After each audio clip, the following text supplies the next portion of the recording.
right, we're live. So welcome to the YouTube special little preview that you get before the episode.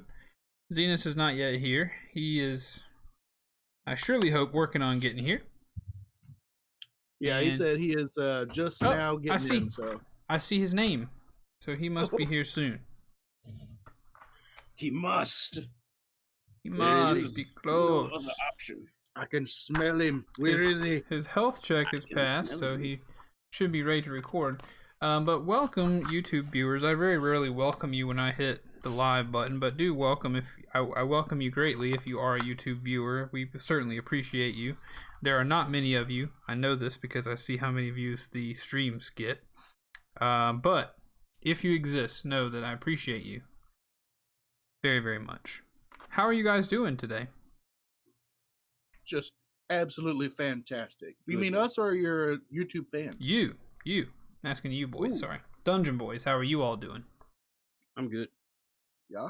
Had to work an extra 2 hours, so kind of rushed home to get everything ready because computer was still unhooked for the VR thing. Oh, yeah, sorry. Yeah. That was cool, though. Yeah. I think everybody enjoyed doing that. Yeah, that was like a whole steaming pile of awesome. It really was. I love all those VR games. That bow and arrow VR game, sweet baby booties. I love it so much. There's nothing to it, but it's just, it feels so good. Are you feeling that soreness today? I'm not feeling any soreness. Really, humorously enough, I don't know what the deal is, but my left Are you leg. live right now? Huh? Are you live right now? Yeah, I'm live right now. Where does it post in Discord? Well, it sometimes takes a little while. Oh, okay. It should post in the go live thing. That's what I thought. But the last one is at 4:07 a.m. So sometimes the bot is down. Okay. Yeah, looks like What's that. up with your leg meat? It looks like the bot is down. I'm gonna go ahead and do it for it. No, but like underneath my left knee, from my left knee down, like I've just had an extreme ache today. Like I did something to it, but it didn't hurt immediately this morning. It was I just noticed it at about 11 this morning, and it really has begun to hurt. So I took some Tylenol, and it feels better. But Might have been them Beat Saber sidestepping maneuvers. it might have been. Growing pains. It's probably growing pains. Hopefully, with this diet, it's shrinking pains. Hey, you never know. But yeah, sometimes I get I remember it fondly from being in James Island. After a day of biking, you get that muscle ache right above your knee. Oh, yeah. Ooh. I get that sometimes when I have a really long day at work, and I'm like, man, I remember this pain. Mm-hmm. It was delicious. I remember this sweet, sweet pain. So, are we having problems with Derman, or is he maybe come in to not be here? Well, the mic is muted, so I don't know. Yeah. He also says he struggles with the mute feature on his microphone itself. Zenas, we can't hear you if you can hear us. We can smell you, just a little. We can't smell you. So, yeah, my knee, I don't know what's up with that. I was a little bit weirded out by it, but it may have been. It may have been stomping around to Beat Saber on that concrete floor yesterday. Who knows? Oh, I thought you were going to post the link to Dungeon Boys, not just say we're live. They can find it. Anybody who cares enough to click that go live or to see the go live link. Well, I passed the link on to Beowulf and the vet. The vet. Is that what he'd prefer to be called? I don't know if he wants his name on here.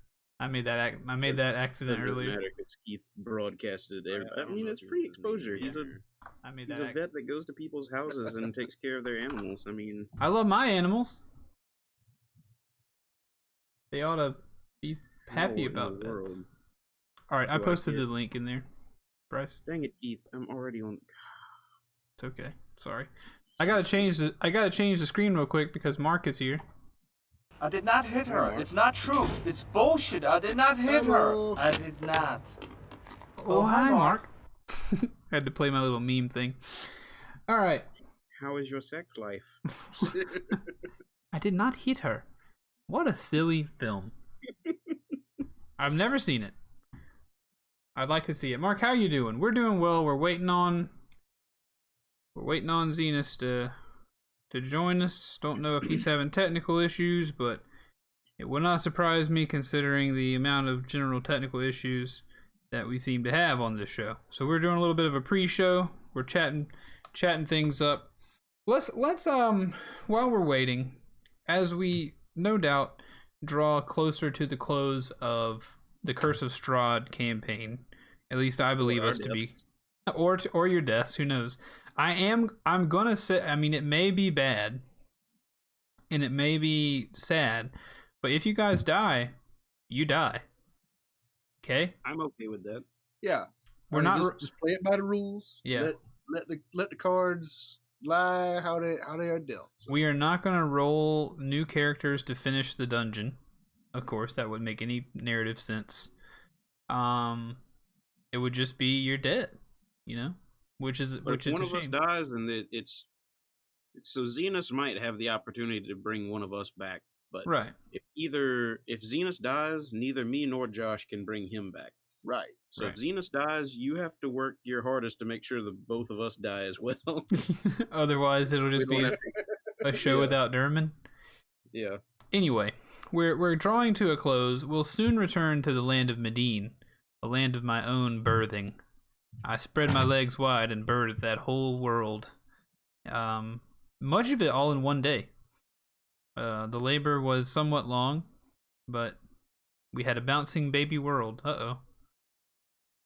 What's going on here? I see some people leaving the... Oh boy, something's wrong. I don't know, but anyway, I made this world. Maybe they can hear me, maybe they can't. I was going to ask the folks here whether they would want to... Wait, I can hear you again. Yeah, you back? Something happened, I saw that Yeah. something happened. and Zenas is completely gone from whatever happened. Yep. Wait, He's is he back?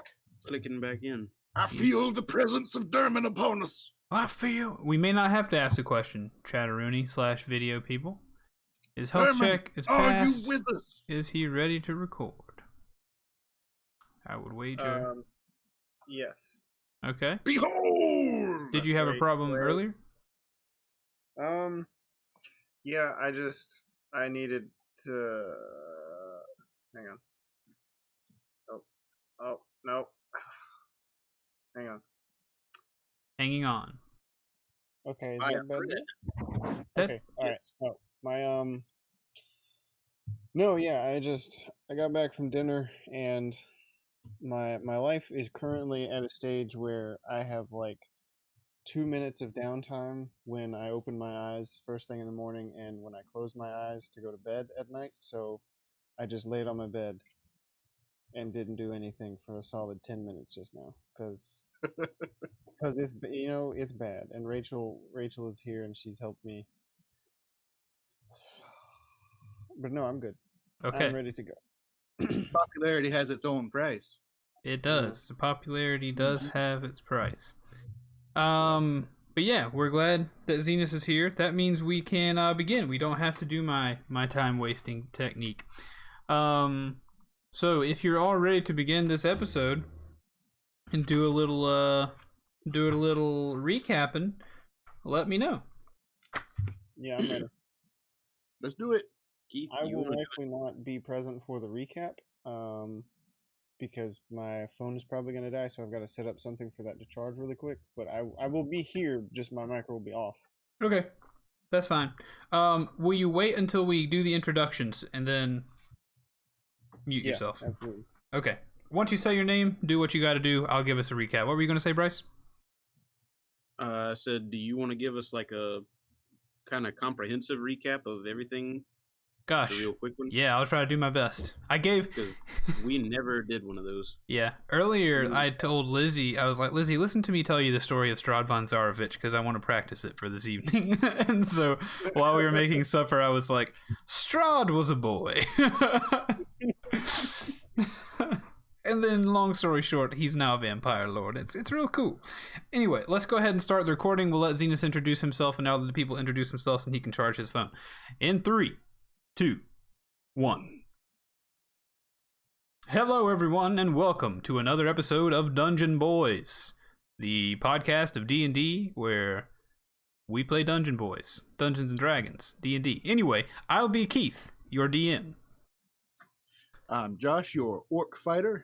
Reginald. And I'll be Bryce, playing as Jericho, the lizard man. I am Zenus, playing as Errol Durman, the Tabaxi rogue cleric, who, according to the pre-show, better not die or else we're all screwed. So that's a lot of pressure on little old Catman, orphan Catman's shoulders. But when you're the only character with the spiritual EpiPen, you don't want that character to die. no, not at all. But let's do a brief recap of the whole story. We've been requested by ourselves to do a brief recap of the whole story to get you up to date to this moment, because we are heading toward Castle Ravenloft, which will likely be the locale in which the terminus of this story is found. So, the characters were all in a tavern. Happenstance meeting in a tavern. Durman and Jericho were together. Reginald was not with them. They grouped up. They came and sat at a table with a Vistani man who lured them to Barovia, which they have discovered is a land encased in fog from which they cannot escape without either the permission or murder of Strahd von Zarovich, who is seeming to be a vampire lord of this place they're in. They were quickly requested by a person in this town of Barovia, just underneath Castle Ravenloft, where Strahd is said to reside, the Devil Strahd, as he's referred to in the land of Barovia. They were enlisted by the brother of one Irina Kolyana to take her to the city of Vallaki, where she might be safe from Strahd's constant attacks. It seems that Strahd is obsessed with Irina Kolyana. So, the Dungeon Boys accept the quest, and they take Irina Kolyana to Vallaki, where they learn of a few other things. They agree to help a bar master there named Erwin Martikov. They agree to help him secure a shipment of wine from the Wizard of Wine's winery. He needs their help. They go and help him out. In the course of that helping out, what? That really is all that happened between us getting there and us helping them. And it took a long time. Like that was last week. Yes. So we just got done with that, it feels like. Oh no. Really so they help the people at the Wizards of Wines. Turns out they are an order who are diametrically opposed to Strahd, called the Order of the Feather, an order of were-ravens led by Davian Martikov, and their goal is to stop the Devil Strahd. They enlist the party's help to find two special magical stones that have been stolen by druids and a witch lady named Babalisaga. Those magical stones allow them to grow the grapes that make the wine of the Wizard of Wines. The only thing that keeps Barovians happy in Barovia and keeps them from all committing mass suicide is apparently the joy of a little bit of getting drunk on wine. So it's very important they have their wine. The party helps. Wine. Do what? It's good wine. It's magic wine. It's good wine. It really is. I think you just described New Jersey. I'm not sure. Am I doing all right so far? Trying to do it quickly. Oh yeah. Okay. Yeah, doing great. So the party also goes and finds the stones. They kill a bunch of druids and take a stone from them. They also murder Babalisaga, who in some way is attached to the Devil Strahd and believe in seemingly the Devil Strahd's childhood. Will that mystery be revealed? Who knows? Depends on what they find in the castle. So they do all that. Davian Martikov pledges his allegiance to the party. He says, if it seems that you are somehow getting close to being able to best the Devil Strahd and actually defeat him, Davian will be by your side. He will help you in some way, shape, or form. And so he gives you his allegiance, but not only that, Durman and Jericho accept the curse or the blessing of lycanthropy in the form of becoming were-ravens themselves. They received a stat boost as well as the ability to turn into a raven once per day. From there, they return to Vallaki, where they speak with Erwin Martikov again. There's something going on in the village square. Durman inadvertently murders the mayor. They have to flee this place. They ended up at a tower of a wizard, where they find a circus wagon. They go on a quick shopping trip back to town. At which point, Erwin Mardukov comes to the tower, meets them with Irina Kolyana, who they had once dropped off at Valaki. He says, we got a letter from a priest that says the only possible way to fix the sickness that is coming from her vampire bite is to take her to the village of Kresk. In the village of Kresk, there is a blessed pool that they believed could fix her. Well, inside the blessed pool is more than a remedy. Inside the blessed pool seems to be an ancient lover named Sergei, who calls to her not by the name Irina, but by the name Tatiana. He pulls her into the magical pool, and seemingly the two of them are content, forever in love as they spin and fade away from existence.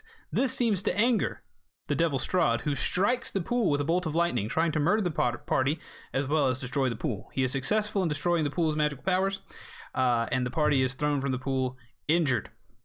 After that, the village of Kresk is attacked. A letter is then, after the attack is quelled by by the party Strahd's minions were attacking. After the attack is stopped, a letter is received by the party, inviting them to dine with the devil Strahd in Castle Ravenloft. And the final thing that they saw last week is a thing that I will read to you tonight. Just a second. It was an invitation. It was an invitation to dine. And then they came to a crossroads that would no doubt take them to the castle, and what they saw was, even here in the mountains, the forest and the fog are inescapable. Ahead, the dirt road splits in two, widening toward the east. There you see patches of cobblestone, suggesting that the eastern branch was once an important thoroughfare. Parked at the fork in the road, pointed east, is a large black carriage, drawn by two black horses. The horses snort puffs of steamy breath into the chill mountain air. The side door of the carriage swings open, silently. And you are free to act. We are up to date. I am returned. Wonderful. So visually, we have just rolled up in our merry little wagon, and now we see this, cool black wagon cart carriage, all black horses, whole 9 yards, and the door swings wide. Yes. Did anybody get out of it, or is it just open? The door has just swung wide. It seems as though there is nothing inside the carriage. Fellas, is that supposed to be our ride? Not sure myself. We've got a perfectly good ride here. I mean, I don't see why we can't just, carry ourselves up to the castle in our own getaway vehicle. Well, this is a hunter's wagon, so maybe Strahd doesn't want us bringing it close. And perhaps the getting away part is something he'd like us to avoid this evening. Too right. What say you, boys? Did we take the new carriage? Yeah, he said we'd be safe on the way there, and I kind of feel like we'd be dead if he wanted us to be, so yeah, let's give it a shot. Worst that can happen is death. Strong argument. And how else we supposed to get inside? So, you know what? All right, let's do it. And I parallel park our wagon. Nice. Are there any supplies or anything that you would like to take from the wagon before you get into the black carriage? The armor. Yeah. Okay. I just imagine the armor is like following me around. Yeah, you activated it, and I don't remember you saying you deactivated it, and you asked it to obey your command, so it is kind of just following you around. Yeah. Oh, how many arrows did I make on this trip over here? Roll a intelligence roll, I guess. I'm gonna say it's a good 150 of them. Can you give me my notebooks as well? And you've already read them. You've already made them before, so roll with advantage. Okay, cool. It was a long trip.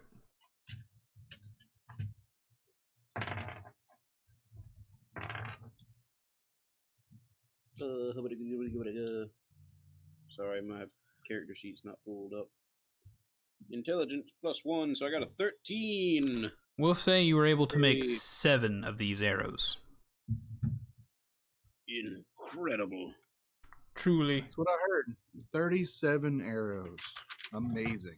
Yep, that's an amazing mishearing by Reginald.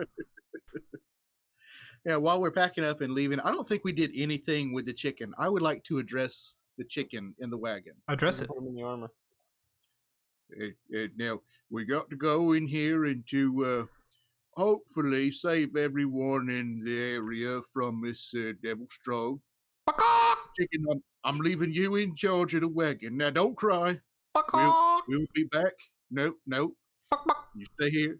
You're in charge. You're in charge of the wagon. Now, if we're not back by sunrise, I need you to ride the wagon in and rescue us, okay? You're a very brave chicken. I know we could count on you. And with confidence, I turn around and step away towards the other carriage. The chicken, still in its cage, looks confident. Very confident chicken. I have no problem leaving this chicken in charge of things. Right. And I want to reach into the chest that's in there and grab a handful more of the alchemist fires. Okay. I was going to do that as well. Cool. arrows. Go ahead and take you could probably each carry 5 of those if you'd like. Dope. Well, I've already got 8 that I was carrying, but I used 1. Okay. Can I replenish my 1? Yeah, man, restock it. There's a bunch of them in there. Derman, also do keep track of that person's the Baron of Kresk, his son died. You cast a spell. You cast a spell 1.5 days ago. Took about a day and a half for you to get all the way back this way. So Okay. keep track of that. Sounds good. All right, boys. I got 2 potions of the big old healing, the superior healing, and 1 just regular healing. That's all I got for the healthiness. Yep. Also, be on notice that you did, of course, receive a long rest. Everyone should be fully stocked getting out of this wagon, like as far as health and spell slots and all your stuff. Oh, sweet. Okay. Yep. Full rest on the way here. Okay. And we're supposed to be level 8 now, right? Correct. Oh, flippin' gibbet. I forgot to do a quick old level up. Yeah. Go ahead and do that real quick while you guys hop in the wagon. So, does everybody have everything they need? Yeah. Okay, Josh, sure. I've got something to say, so you can level up while I say that. The 3 of you hop off the wagon. The chicken remains confident inside the wagon. The armor follows Derman, and you all hop into this black carriage. The black carriage has got this, jet black interior. It's all black, almost like riding in a hearse.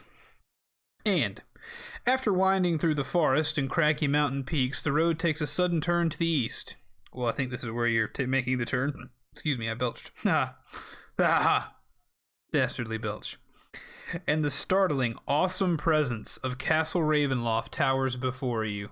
To give you a brief, those of you in the Awe app, to give you what that looks like, I'm going to do something that I should have been doing the whole time, but didn't because I'm foolish and I can't find that bloody image. Where is it? I got a picture of Castle Ravenloft. Here it is. But that's what you guys are. Picture this is where you're headed. Those of you who are watching the stream already see the image that the Dungeon Boys are now seeing. It's not quite nighttime yet, though, I don't believe, but night is approaching as you're on this journey. Where'd you post it? In the Awe app. Oh, hold on, not yet. There you go. Enjoy. Yay. Massive. Big stuff. More lightning. Yeah, you guys love that. The carriage, and the startling awesome presence of Castle Ravenloft towers before you. The carriage comes to a dead stop before twin turrets of stone, broken from years of exposure. Beyond these guard towers is the precipice of a 50-foot wide, fog-filled chasm that disappears into unknown depths. A lower drawbridge of old, shored-up wooden beams stretches across the chasm between you and the archway to the courtyard. The chains of the drawbridge creak in the wind, their rust-eaten iron straining under the weight. From atop the high walls, stone gargoyles stare at you out of their hollow eye sockets and grin hideously. A rotting wooden portcullis, green with growth, hangs above the entry tunnel. Beyond this location, the main doors of Ravenloft stand open. A rich, warm light spills from within, flooding the courtyard. Torches flutter sadly in sconces on both sides of the open doors. That's not spooky. Not at all. Guys, this place looks terrifying. Just a Looks little. like it might have a little touch of adventure going on. I think we can work with this. Yeah, we'll try. I just hope we aren't going into our doom. You might be, who knows? Sorry, I'm erasing this off of the app since you guys have seen it. Okay, so you guys continue along. Nothing stopping it. Are we leveled up? Everybody good? Yeah, I'm good. I'm working on it. I'm almost there. We can keep going. Okay. Here we go. So now, thick, cold fog swirls in this courtyard. You're now in the courtyard. You guys have crossed over the drawbridge. You have passed under the portcullis, and you are now in the courtyard. Thick, cold fog swirls in this courtyard. Sporadic flashes of lightning lance the weeping clouds overhead as thunder shakes the ground. Through the drizzle, you see torch flames fluttering on each side of the keep's open main doors. Warm light spills out of the entrance, flooding the courtyard. High above the entrance is a round window with shards of broken glass lodged in its iron frame. Nice. The carriage now at this point. I want to as well now throw in another picture for you. I've got a list of maps here that will help you kind of visualize where you are. You guys are now in position K1 in this courtyard, riding up on this carriage. Does K stand for courtyard? It does. It's K-O-R-T yard. Know what I'm saying? Sorry. Foolish me. Of course not, Zenith. Don't you know how to spell? Apparently not. Oh, man. Alright, so you are now in area K1. Those of you on the stream can see this as well, but they are in an open courtyard. Podcast listeners will have to imagine. The carriage pulls up in front of the doors of Castle Ravenloft. The door of the carriage swings open as you look at the open doors of the castle. As the carriage, of course, comes to a halt.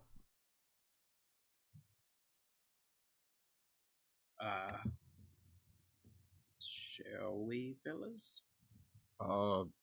Well, gentlemen, this is what we've come here for.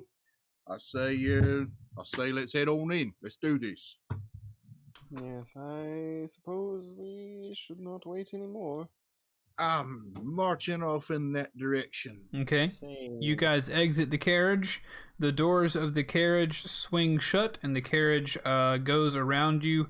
If you are staring at the castle, the carriage goes to your left and then goes to travel around the left side of the castle, presumably back to where it lives. But on the way in, of course, you see all these open squares where you might spy a courtyard or what have you. So, yeah, Reginald is heading into the castle. Dermot sounds like he is also heading into the castle. Yes. Jericho, I'm going in. Okay. I'm gonna be. Can I make a perception check? Of course you may. Just looking for people who may be spying on us or something of that matter. Okay. That is a 17. You do not see anybody spying on you right now. You don't see anybody creeping on you. As you look around, it seems as though there is no one creeping. Well, that's good. Then I'm gonna head on in. Okay. So you guys walk in. That means I'm going to have to give you another image. Yeah, I was kind of getting used to this image. Yeah, I like that image, Keith. Right? Okay. This image, this image that you're about to see, we will keep for far longer. I'm going to reveal that image to the chat, and then I'm going to reveal this image to you. Oh, they get to see it first? They do. They're just awesome like that. All right. If you will find K7 on the map, it is Found it. left of center. Waldo. There he is, right there. Okay, you found him. This is where you enter into. You are now in K7, the entryway. The ornate outer doors of the castle hang open, flanked by fluttering torches and iron sconces. 20 feet inside the castle is a second set of doors. The doors in front of you suddenly... Oh, excuse me. You guys are all standing in K7? Yep. Okay. The doors in front of you suddenly swing open, revealing a grand hall filled with the sound of organ music.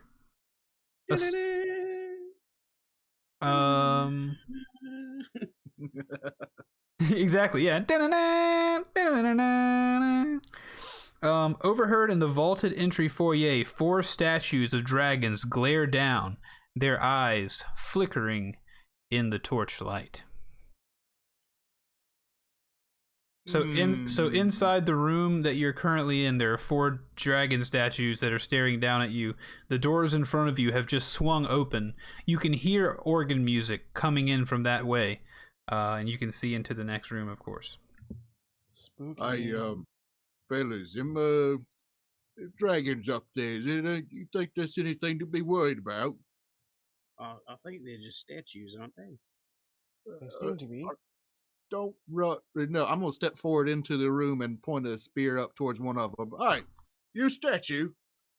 The statue does not respond.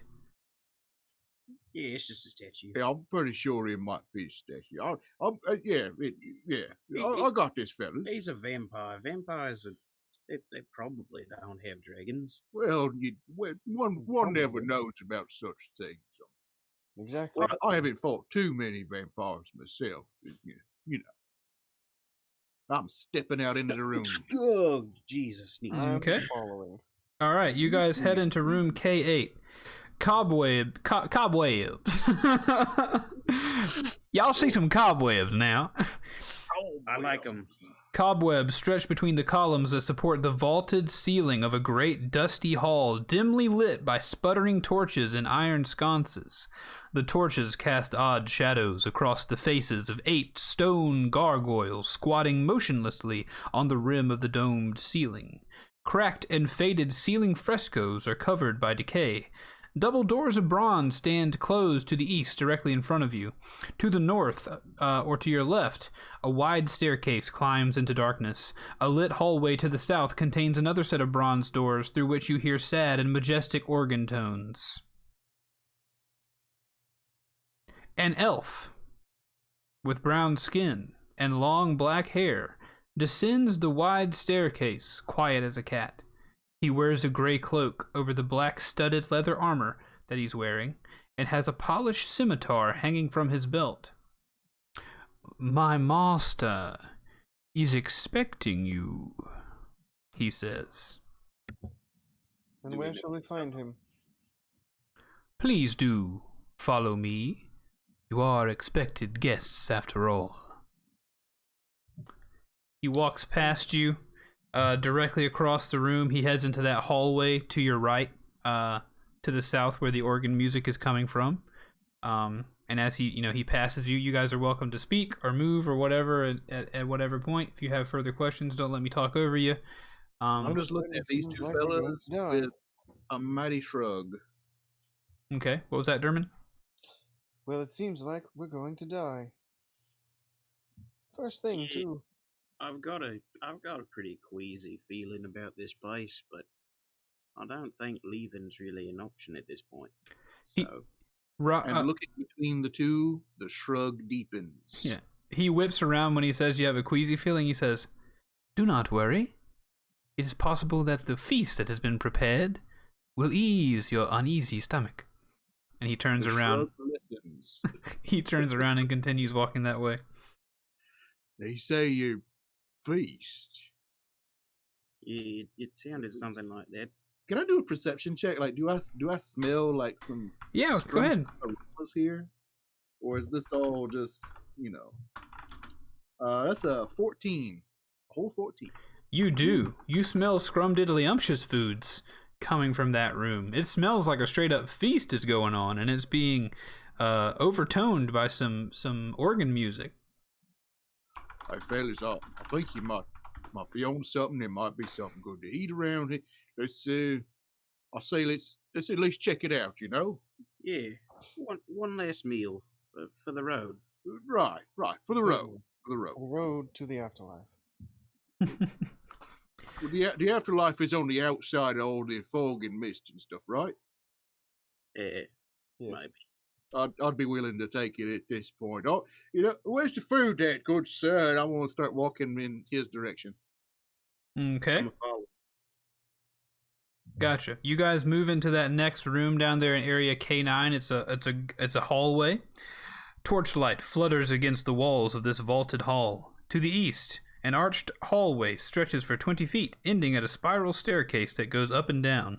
Next to the hallway, a suit of armor, oiled and glistening, stands at attention in a shallow alcove. To the west, large double doors hang slightly open, and steady, bright light escapes through the opening. Swells of organ music come from behind the doors, spilling their melody of power and defeat into the hall. I see that impressive armor. I want to go over and poke at it with my eyes. Okay.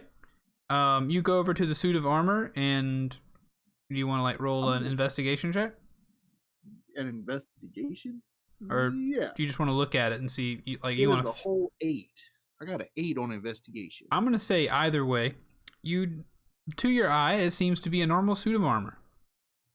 All right. Is our armor following us? Yeah, he's been following you the whole time. Okay, cool. Woo! He's been following Derman. Fellas, I think our armor might be better than this castle armor we got here in the corner. I would certainly agree.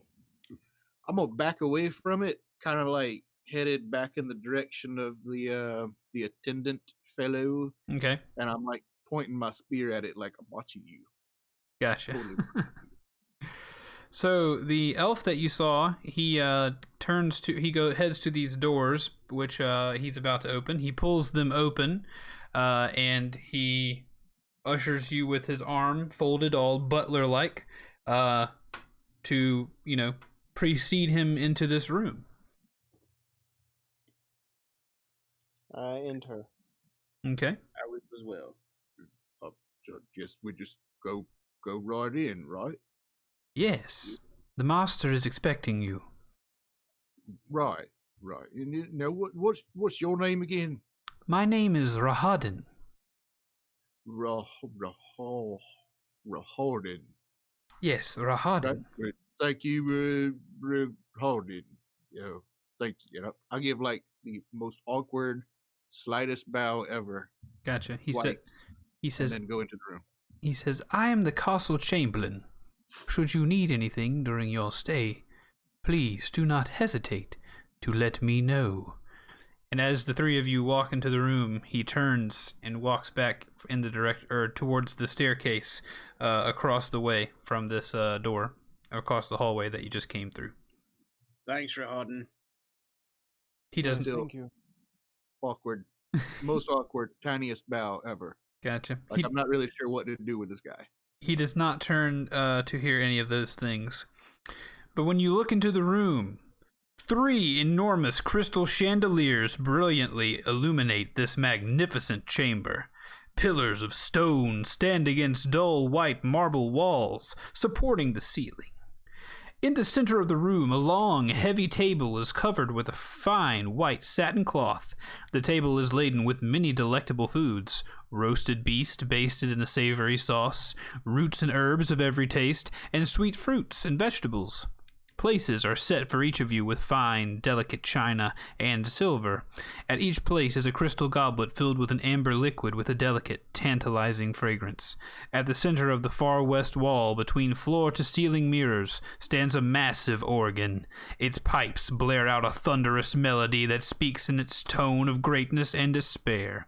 Seated at the organ, facing away from you, a single caped figure pounds the keys in raptured ecstasy. The figure suddenly stops. And as a deep silence falls over the dining hall, it slowly turns toward you. Welcome to Castle Ravenloft. It has been a long time coming, your visit. And this is 100% Strahd, as far as we can tell. This looks like the Strahd that you have known and loved. Hey, Strahd, it's been a while. It could have been longer, but it's nice to see you again all the same. Please. Right. It's very good. It's good to see you a little bit. Thank you for having us over and for preparing a feast. You are very welcome. Please, have a seat here. Dinner is served. I'm kind of hesitating on this one. I sit down and I wanna cast detect poison and disease, but I'd like to do it as stealthily as possible. Okay, so Just whispering to all the food. hey man, you gonna hurt me? Give me just a second. I need to stand up and shut my door real quick. I don't want to disturb the rest of the home. Same thing. Cool. You guys go ahead and roll and tell me what you roll in a second. I can see your wait, very wait, subtle wait, detect wait. poison and disease as like you just jab a finger in it and taste it. Like This everything on the table, one thing at a time. Just yeah. How you doing, Strahd? Yep. This is safe, and then you die because you can't taste poison. Ooh. Yeah, I want to lean down towards Apologies. Dermot. Dermot, is it what's your take on all this? Is it you think it's a real feast?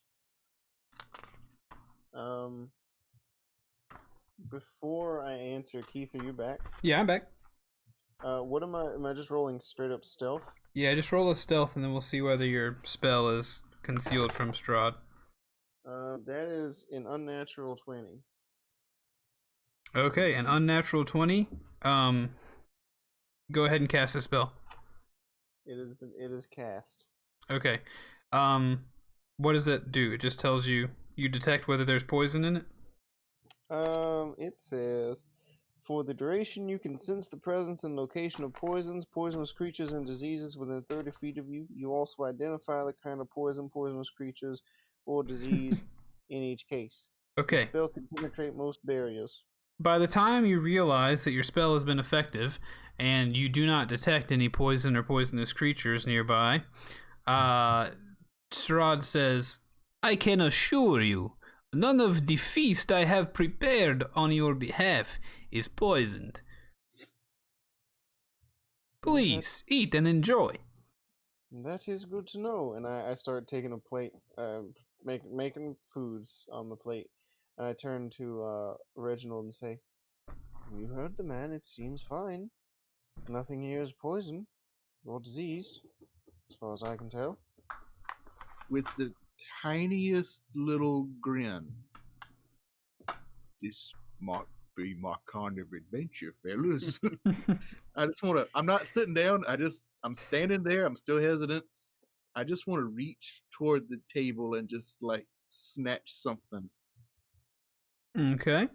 Just whatever is closest. Gotcha. Strahd says, please, do not stand and eat like an animal. Have a seat. Join me at my table. I have invited you for a meal after all.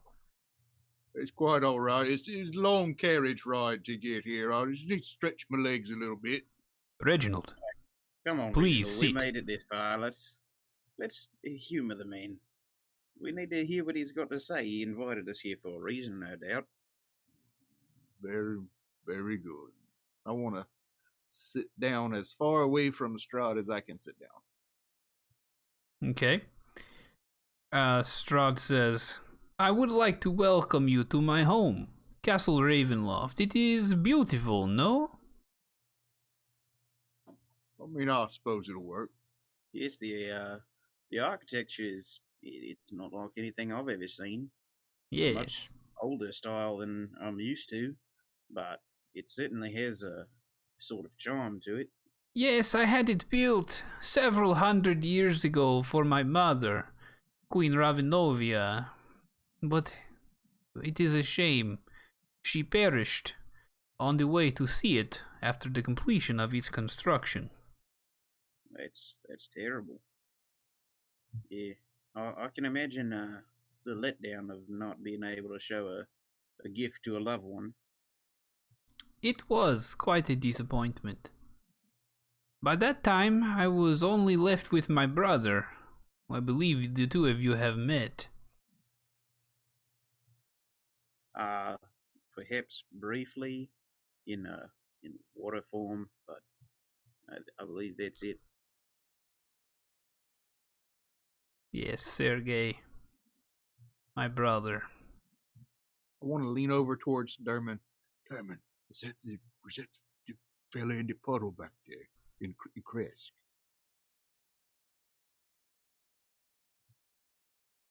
Dermot? Do we have a Dermot? Dermot, are you there?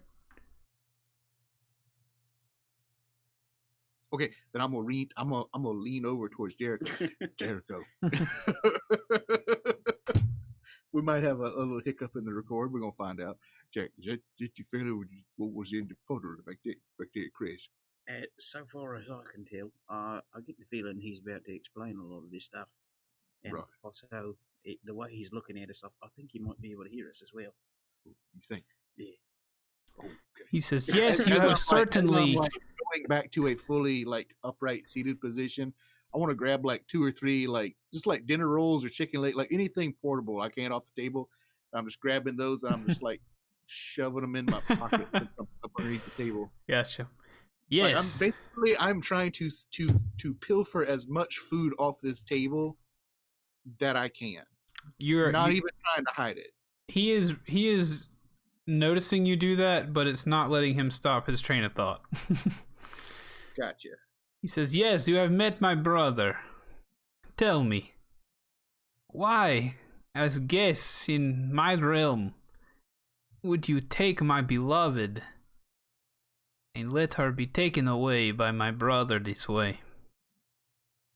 Now, to be fair, we didn't take nobody. I mean, I was calling for a rope. No rope was produced or used, and things happened. And also, we originally assumed that it was you that took her, considering the light display you had over the pool. No, it was not me. The lightning was me. It was not I who will spend eternity with my beloved. But it is my wretched brother. You have made a grave error. I brought you here hoping to toy with you, treat you the same as I have treated others who I brought to my realm. But you have made a grave error, and you have made an enemy out of me. I do admit, this feast is just another one of my ruses to get you here. Of course, I'm sure you knew this. I imagine that you came in here with the intent on killing me. And I can assure you, if you choose to attempt this, I will make it very difficult. But no. Now, let's be clear here. Our intent is just to get out of this place and get on with our happy little lives. Now, if that takes certain turns, I mean, and I'm visibly taking off my pack, and I'm just starting to load things into the pack from the table. Yeah. Hey, Yep, these things happen, you see. I mean, if it comes to that, then we'll see how the dice roll, you see, so to speak. We can hear you, Zenas. Awesome. I don't know what happened. It just like I responded to Josh, but I don't know. It just stopped recording. Yeah, well, it didn't stop recording, but it stopped. Like Zencaster won't let me change any settings, and my microphone, neither my computer microphone nor my blue mic would work. Woo. Yeah, we couldn't hear your words, but that's all right. Yeah. We keep on rolling. Yep. Yeah. Welcome home. We'll figure it out in the back end. Have a turkey leg. Yeah, just pass him one. Yeah. I'm gesturing towards his bag, like put that in there. Put that. So the last thing you said was if that's how the dice roll. So Strahd says, "Oh, there will be some things rolling tonight. Please." Is that a head joke? Are you making a head joke, Strahd? Maybe I am. Maybe I am not. Your confidence, do not worry. It will be eroded before all is said and done. Please, enjoy your meal. I do not lie when I say I wish for you to have an enjoyable meal this evening. I will be seeing you all soon. Perception check. I am sure. Yeah, go ahead. I wanted to, like there's silverware and all that kind of fun stuff. I was gonna see if I could check to see if it looked like it's like silver. Okay. That's a good idea. It's a 7. It's a 7. Let's see. I don't think it would be tough It looks. to tell if it was silverware or not, but No, it's silverware, yeah. But I mean, I don't know how much you know about real silverware. Yeah, it looks like real silverware to you. It is all wooden. okay. In my food grappling actions, I just want to just casually grab a couple of those and just shove them in the bag with everything else. Okay. You are successful in doing that. Hey. So after the final thing, he last said, he says, "And one final thing again. Welcome to Castle Ravenloft." And as he says this, the now revealed to be an illusion of Strahd fades from existence at his seat on the organ. A fierce, bone-chilling wind rises up and roars through the hall, putting out all the open flames. The characters hear the screech of ancient hinges and the solid thud of many heavy doors slamming shut, one after another, into the distance. They also hear the portcullis clang shut and the tired groan of the aged drawbridge pulling up. Finally, they're not being held open, so the doors to this room slam shut as well. You are now in the dark. Unless they are being held open. Did we just win?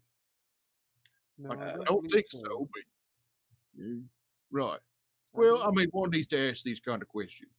That is true, and we thank you for doing it, but I believe we have not quite lost, but stepped off the deep end, shall we say. Well, we knew we was in for something when we came this way. That's true. Anybody see a way out of here? I roll perception to answer his question. Okay. Zenas, we might need a little more volume out of you, my man. I roll perception to answer his question. There you go. You roll perception. What is your perception roll? 24. How is things here? Is this okay?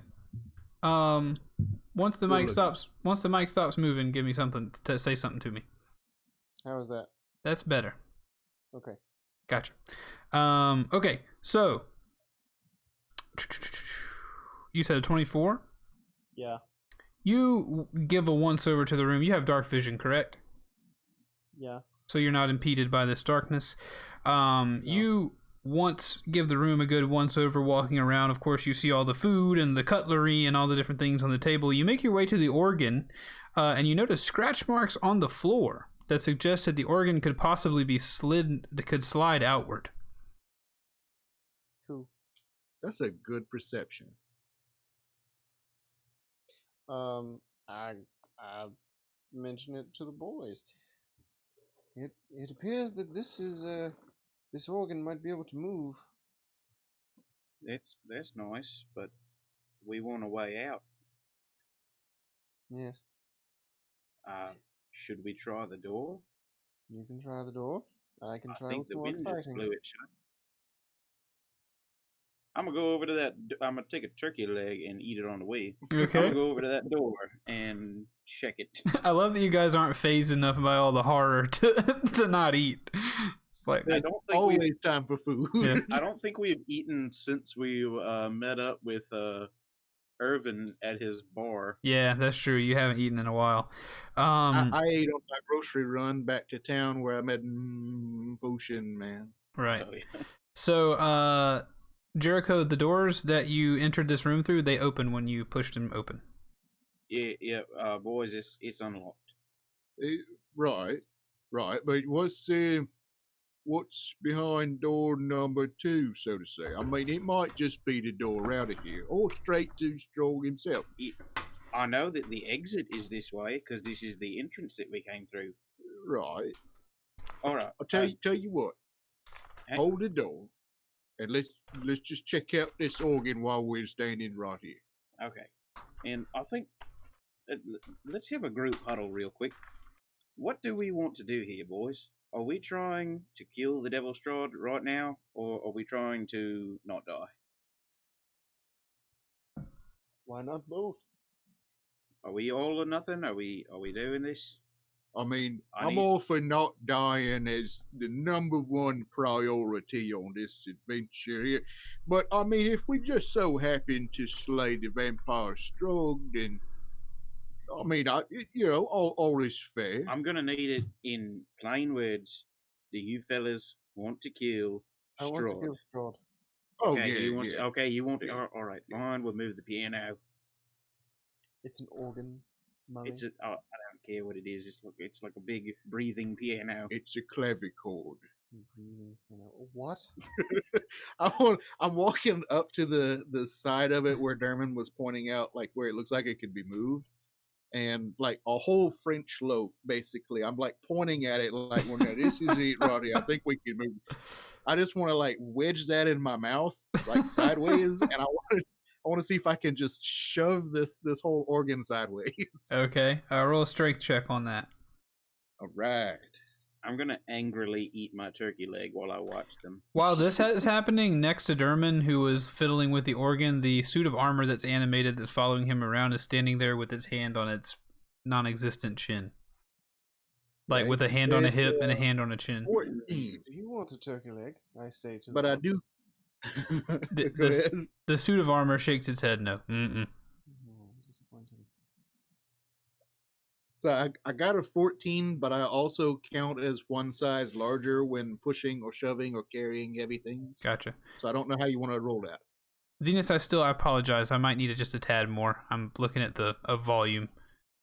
I don't want any of our people to miss out on hearing you Sorry about sultry. that.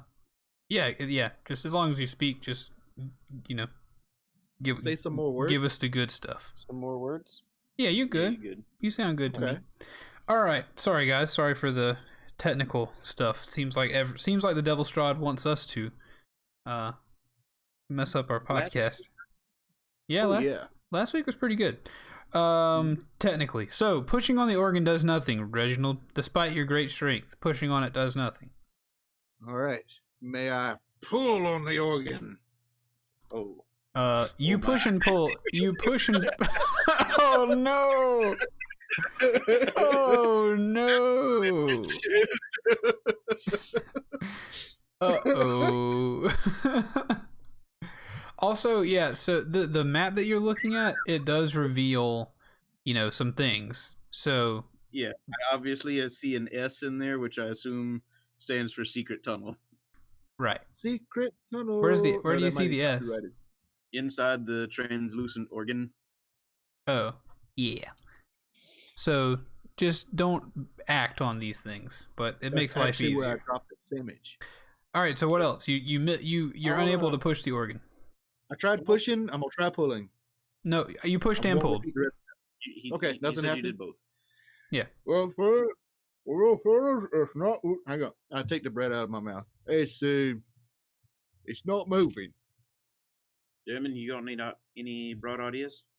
I roll investigation against the organ. All right, roll it.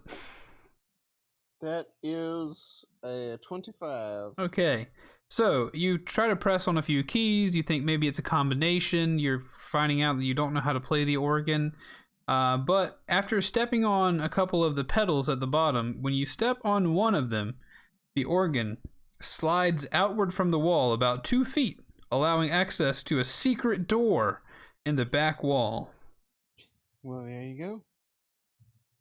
You just have to look with your eyes. Oh, Reginald, by the way, it's really dark, so unless you have dark vision, you're going to have some disadvantage on some things. I do. I totally do. You do have dark vision? Yeah. Oh, okay, He's cool. an orc. Oh, yeah. I'm an orc. Yeah, that's it. I remember now. Yeah. My number one trait at the very top is dark vision. Perfect. Good.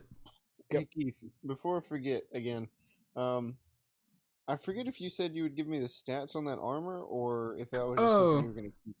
Yeah, I need to give you the stats on the armor. Let's see. Let's see about that. Just, just on the off chance we have to use him. I think there might be an off chance. Investigating the organ.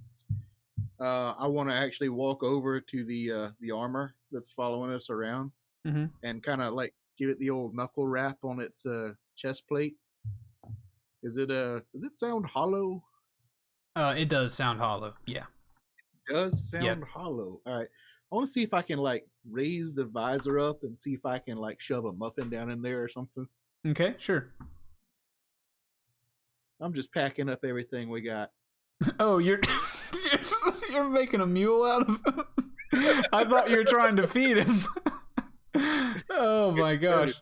We might have us some mobile chest here. We could store all kinds of things in here. Okay, so I'm gonna like open up the visor and like see if I can shove my whole arm down in there. You're successful in doing that. When you drop a muffin in there, Dinas, I dropped the animated armor stat block in the Discord. I'm looking at it. Okay. Thank you. You're welcome. Whenever you drop the muffin down there, you hear bump, bump, bump, bump, bump, bump. It's like echoing down to the bottom, and you hear it hit the foot of this armor. And the next time the armor takes a step, the muffin swishes around. So the armor is revealed to be completely hollow. Oh, fellas, he's got hollow legs. We can fill him up with all sort of stuff. Leave my boy alone. Alchemist fire and make him give Strahd a bear. Let's go through the organ hole. All right. Just keep in mind, if we run across the, mounds of treasures and riches, it might be worth a shot. Dermot, did you already walk through the secret tunnel? Yes, I did. And I'm gonna follow that cat, man. Okay. Also, real quickly, this time for an ad break. We'd like to announce our new picture book that's going to come out with this series on an audiobook. The picture book that comes with that is called Into the Organ Hole. A naughty D&D picture book. Is it a pop-up book? It's a pop-out, not a pop-up. So Herman would like to eviscerate himself. No. All right. So maybe just the eyes. Going into the room behind the organ, the castle courtyard is visible through arrow slits in the north and west walls of this room. Leaning against the walls are mirrors of various sizes, some as tall as a human and others small enough to fit in a backpack. Is it like a hint thing? I said, is that like a hint thing? Would that be a good? Fits in a backpack. Fits in a backpack. I roll perception if it please you. Sure. I got a 1. The thing you see the most in this room is your reflection. That's a handsome cat there. Ooh. Reginald is very uninterested in the whole mirror situation. Like these cannot be eaten, and they're fairly fragile. I'm avoiding them. What would I roll to remember stuff? Intelligence, maybe? Yeah, technically intelligence. Or wisdom. I got a 16 for intelligence. I want to remember, have I seen any mirrors in this place until now? You have not. You have seen exactly 0 mirrors in this place. And with a roll of 16, you will also remember that one general thing you know about vampires is that they cannot see their reflection. Yeah, Or they do not guess make he a wouldn't reflection. I guess he wouldn't have much need for these, seeing as how he's a undead lord and all that. Why is that? Vampires can't see their reflection in a reflection. Is that true? I don't know. One of the kids at the orphanage told me that. It's as true as an orphan believes it is, I guess. Ooh, I like There the you little go. backstory time. There we go. Fair enough. All right. So what now? What's down? What's down this way? I want to point down. You said there was like another little hallway or something. I kind of like that mirror. If I don't die, I might double back for that one. I mean, he doesn't want it, obviously. Right. I mean, it's good craftsmanship. Yeah. Yes. And you could always So- make the armor carry it. Yeah, that's true. And our carriage isn't that far away. Right. If we stay through the night, the chicken he'll ride up to rescue us in the I morning. am not spending the night here. Well, I'm you don't either gonna have to, you die never know. If we dispatch the current occupants, right? Yeah, maybe. All right. If- Let's get cracking. You This think is there's a rather crack? big if. Yeah, that is quite the if.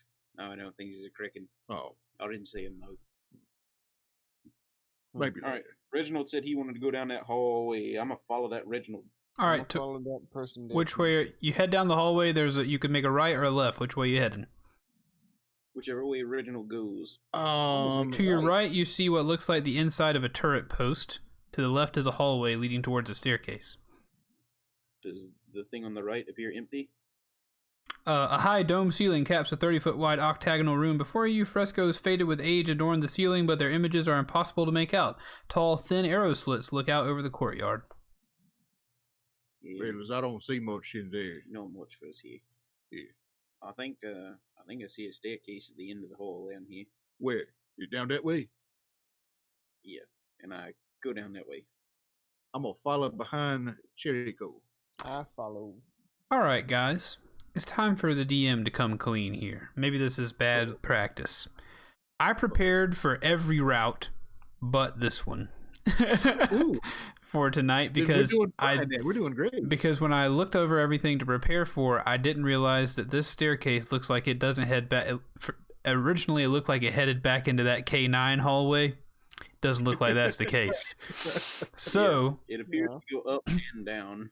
so boys, we might be just having ourselves a good old time together. let's figure out really what is in Castle Ravenloft. So you head to the staircase.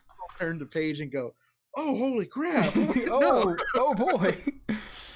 All right. So yeah. We go down the stairs Alright. and find we're in the The Build-A-Bear long, workshop. hollow sigh of the wind breathes a semblance of life into this otherwise featureless staircase. The stairs lead up and down. So Well, are we going to go up or are we going to go down? As a cleric, preferably, I'd like to go up. Sort of the whole thing.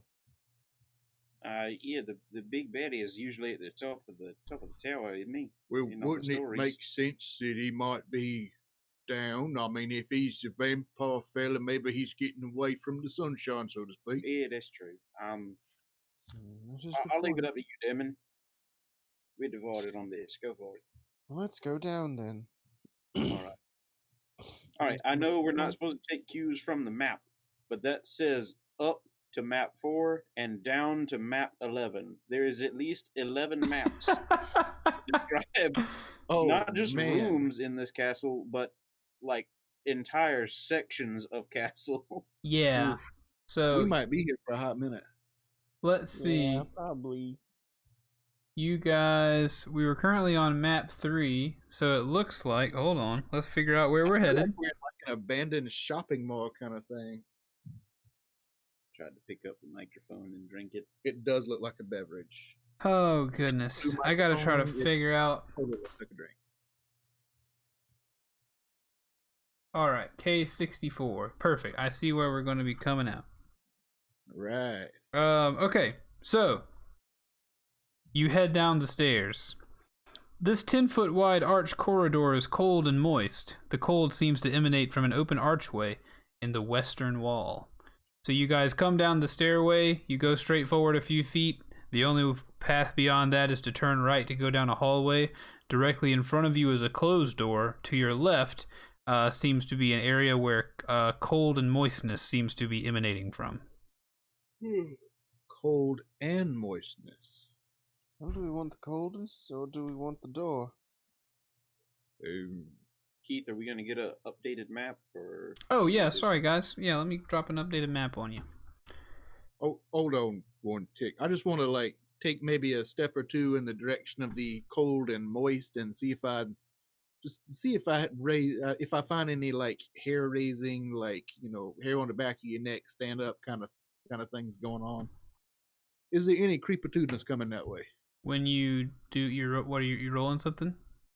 I'm moving a couple steps in the direction of that cold and moist down the way, and I'm just kind of like general perception, like what's my vibe coming from this way? Like, am I getting the willies? The only vibe you get are the coldness and the moistness. You don't feel any particular extreme fear, or you don't notice any traps or anything like that. So no ominosity.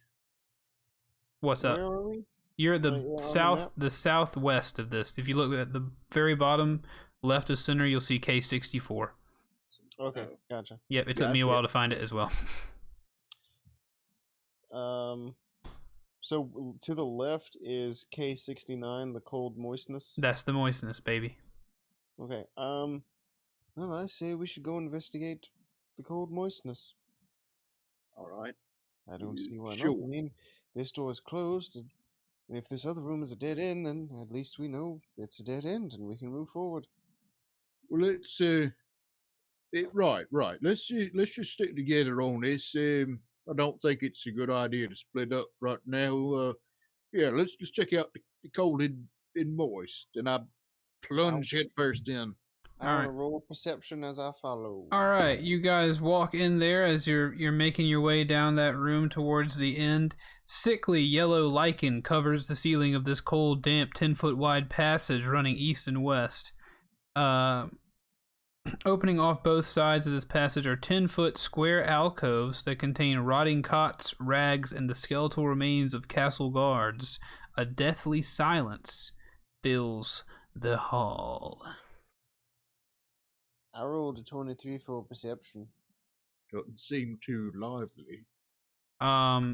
What you see is kind of what you get there. You don't notice anything out of the ordinary, except of course this place is cold and full of dead people. It looks as though it could have been the guards' quarters. Did I say that? Yeah, well, you said it, the castle. Yeah, guards. dead castle guards. This was the guards' quarters, it seems. Can I take a gander around to see if there's any armor there? Of course. As you look around, most of the armor is rusty and dilapidated. It seemed Reginald was the first one into the room, so he's the first one that makes it here. While you're turning over a few skeletons and things, when Reginald makes it to the center of this room, the skeletons rattle alive. Not good. And 10 human skeletons come leaping out of their chambers to attack you. It's bad news combat time, everybody. It's bad news.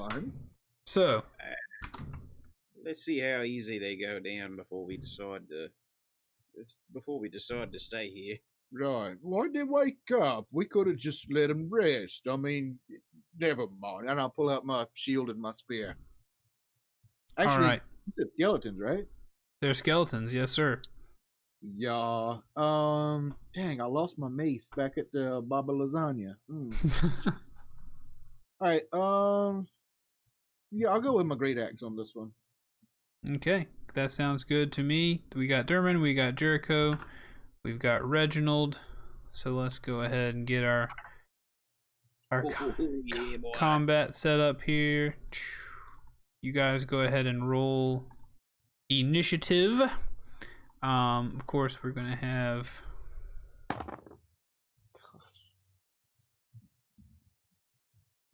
I know I said earlier I'm doing the shield and spear. I'm just gonna straight up go with the great axe. Okay.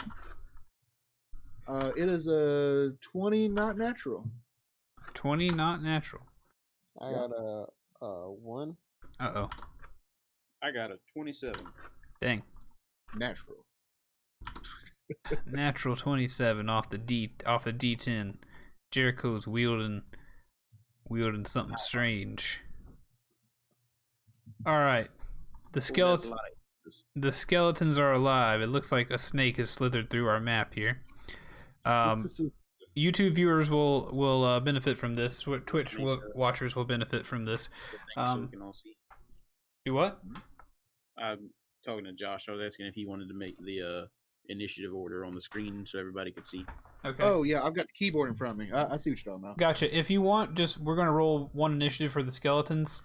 So to see how they all. Well, I'm gonna roll in groups and skeletons in groups of 5. So the top group of skeletons will be skeletons 1 through 5. The bottom skeletons will be skeletons 6 through 10. Okay.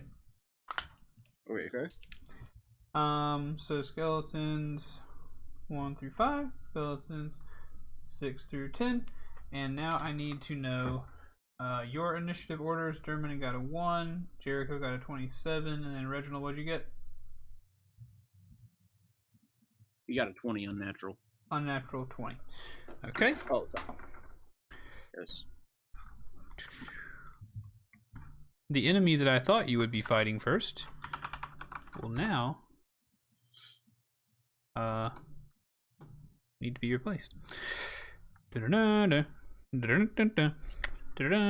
they're skeletons. No need to be really worried. We got kind of Skyrim skeletons on our hand.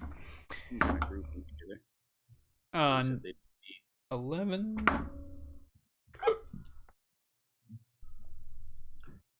Okay. No, like.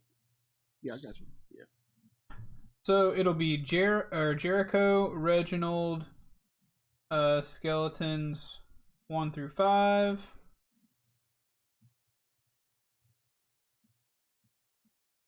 And then it will be skeletons 6 through 10.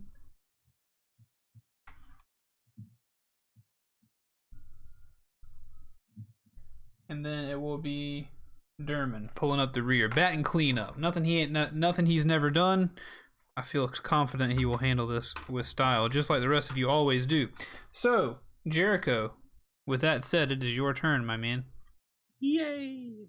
Okay, is it dark in here? It is dark as the midnight light. Excellent. Skeletons, they do not have the eye holes. Well, they got just the eye holes. Correct. How do does my thing work on them? They have, well, what are you invisible to? I am invisible to dark vision. Dark vision. Gosh. If we're going to talk about the biology of a skeleton, he's not using his eyes to see. So there's something magical about that, but that doesn't mean he can see in the dark. So you can be invisible to these skeletons. It'll make life easy for us anyway. Okay.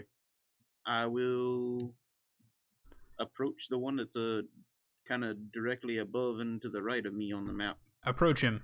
So this is 10 feet wide, by the way. Like I guess these squares are actually 5 feet wide, so it's a 15-foot. You're already within 5 feet of the skeleton, is what I'm trying to say. Okay. I have extra 10 feet of movement speed on my turn. Sure. My first turn in combat. I'm gonna move up to him and attack him.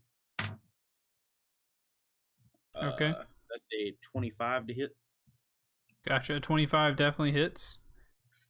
Alright, it's going to be impossible for me to move these letters now, so that's irritating, but whatever. Okay. Oh boy. Undo. I don't know what that is. Alright, yeah. Anyway, go ahead. We'll just try to remember where you're at. Alright.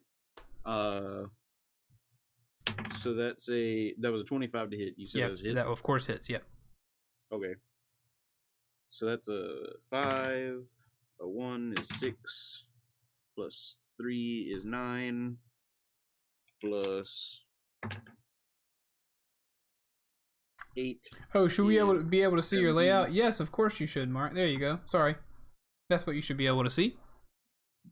Thank you, Mark. Keep me on track. How a mod properly behaves. We love Mark around here. What's the damage on that skeleton? 21. 21. You go and you swipe at that skeleton one time, and your sword comes crashing down through his brittle bones, and he rattles to death directly in front of you. A pile of skeletons is now gone. Woohoo! All right. I'm gonna do all I can do to get rid of them, by the way. Hole punch. Going down for the one below me. All right. Let it rip. That's another 25 to hit. Of course, that hits. All right. That's 9 damage. 9 damage total, or? Yeah. I can go ahead and make my next swing because I have an extra attack. Go ahead. That's a 26 to hit. That will hit.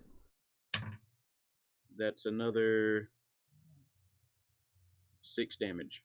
All right, that skeleton is also destroyed. This time you come back and you pinpoint his spinal cord, swiping directly under his ribs, and just whoosh, his bones come crashing to the floor. Skeleton 5 and Skeleton 10 are both dead by Jericho's hand. Yeah. Swing. Swing, swang, swang.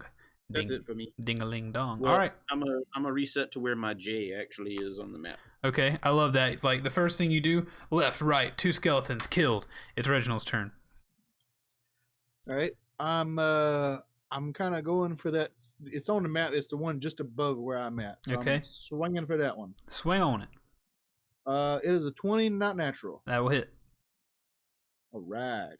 So that's 15 damage with my great axe.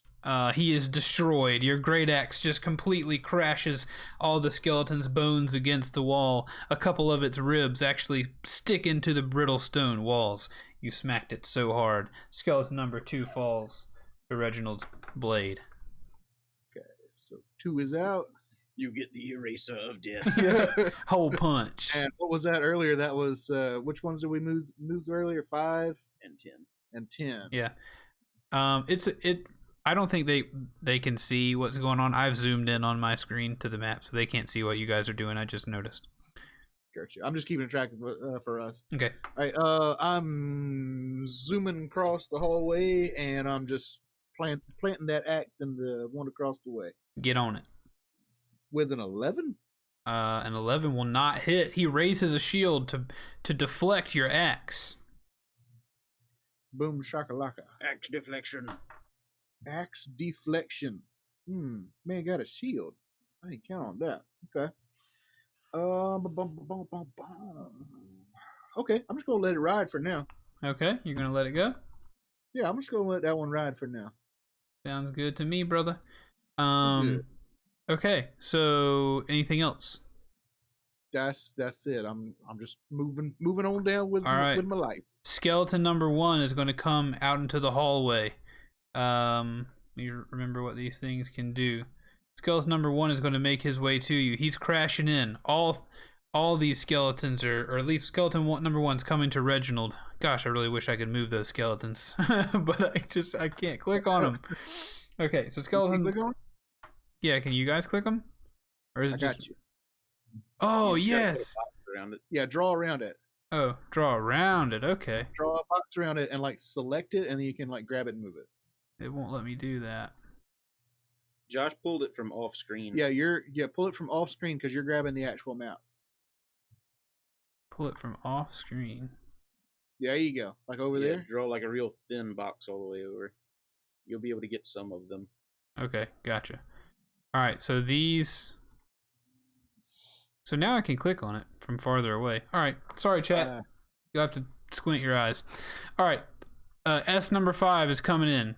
Okay, so what are we moving? Why are we moving? No more. I was trying to lock that in place. Cease this, boy! I'm just kidding. The whole time you guys are in this room, the world is just shifting around you. Anyway, okay, so skeleton number 1, he's gonna come at you, and he's gonna do dastardly, dirty things to you. He's gonna make Is you, he? or he's gonna try to make you hurt. He's gonna swing his short sword at you. He rolls an unnatural 20, which I imagine will hit. That meets it. And he rolls 8 damage to you. He comes in and gives you a stab directly in the belly. Not getting deep, but definitely cutting your skin a little bit under your armor to get your belly. Ooh, I was using that belly. Skeleton number 2 comes down to harm Derman, and skeleton number 3 is coming down to Jericho, who is in the hallway. Skeleton number 2 swings his short sword at Derman, rolling a 7 to miss. It does miss. Good. And then skeleton number 3 rolls a 15 to hit Jericho. Ooh, that might be a meat. Yeah, I got a 15 armor class. All right, he beats your meat. Oh, Please, please, Mr. Skeleton, no. He rolls 3 damage to slash at you. Oh, what a baby. You're able to deflect his blade, but a piece of it cuts across your cheek. Right on the meat. You all need tetanus shots. No. Skeleton number 6 and skeleton number 7 are going to try to attack Reginald. Skeleton number 8 and skeleton number 9 are coming for Derman, because they're the closest. And so now we got to roll some attacks. And more short swords coming at you. Will an 18 hit? For who? Reginald. No. Negative, good sir. All right. Will a 17 hit Reginald? Obviously not. No, sir. All right, so they both swing at you. You're able to raise your shield. Ting, ting. The short swords of skeletons go bouncing off into the dark sound of this hallway. Derman, will a 19 hit? Yes. What about a 16? Yes. All right, you're about to take 2 slashes across your chest and arm. One for 5 damage, the other for 3 damage. 8 damage total. Nice. Question for the DM. Yes. Where's our armor buddy? Oh, that's true. Oh, yeah, he should have rolled an initiative. I always Well, forget. for right he's now, he's just there. hanging out in the hallway, just waving at us. I guess you didn't order him to come with you. You could go ahead and order him with a free action if you'd like, Derman. I'm gonna order him in. I don't have.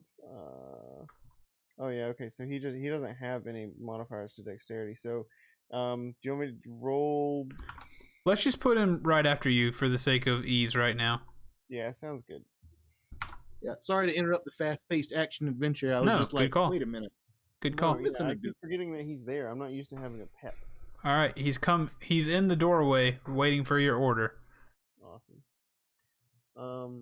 So he just obeys like verbal command. I'll say if you tell him like protect us or attack on our behalf, you can control him and do what the armor would do. Now, that I'll probably draw a relative line if you say like, in protecting us, the armor goes to the wall to find the secret puzzle door to figure out the puzzle, that kind of thing. But I'll let you control him and tell me who he attacks and roll that stuff. The armor, acting as God would, kills Derman to ultimately protect him from great evil. He is the most in tune with God. Yeah, so I took the damage. Damage been took. Okay. And now it is your turn. Yay! I'm gonna do something I ain't ever did before. All right. I'm gonna use one of my channel divinity options as an action. It's called Turn Undead. Cool. As an action, you present your holy symbol and speak a prayer censoring the undead. Each undead that can see or hear you within 30 feet of you must make a wisdom saving throw.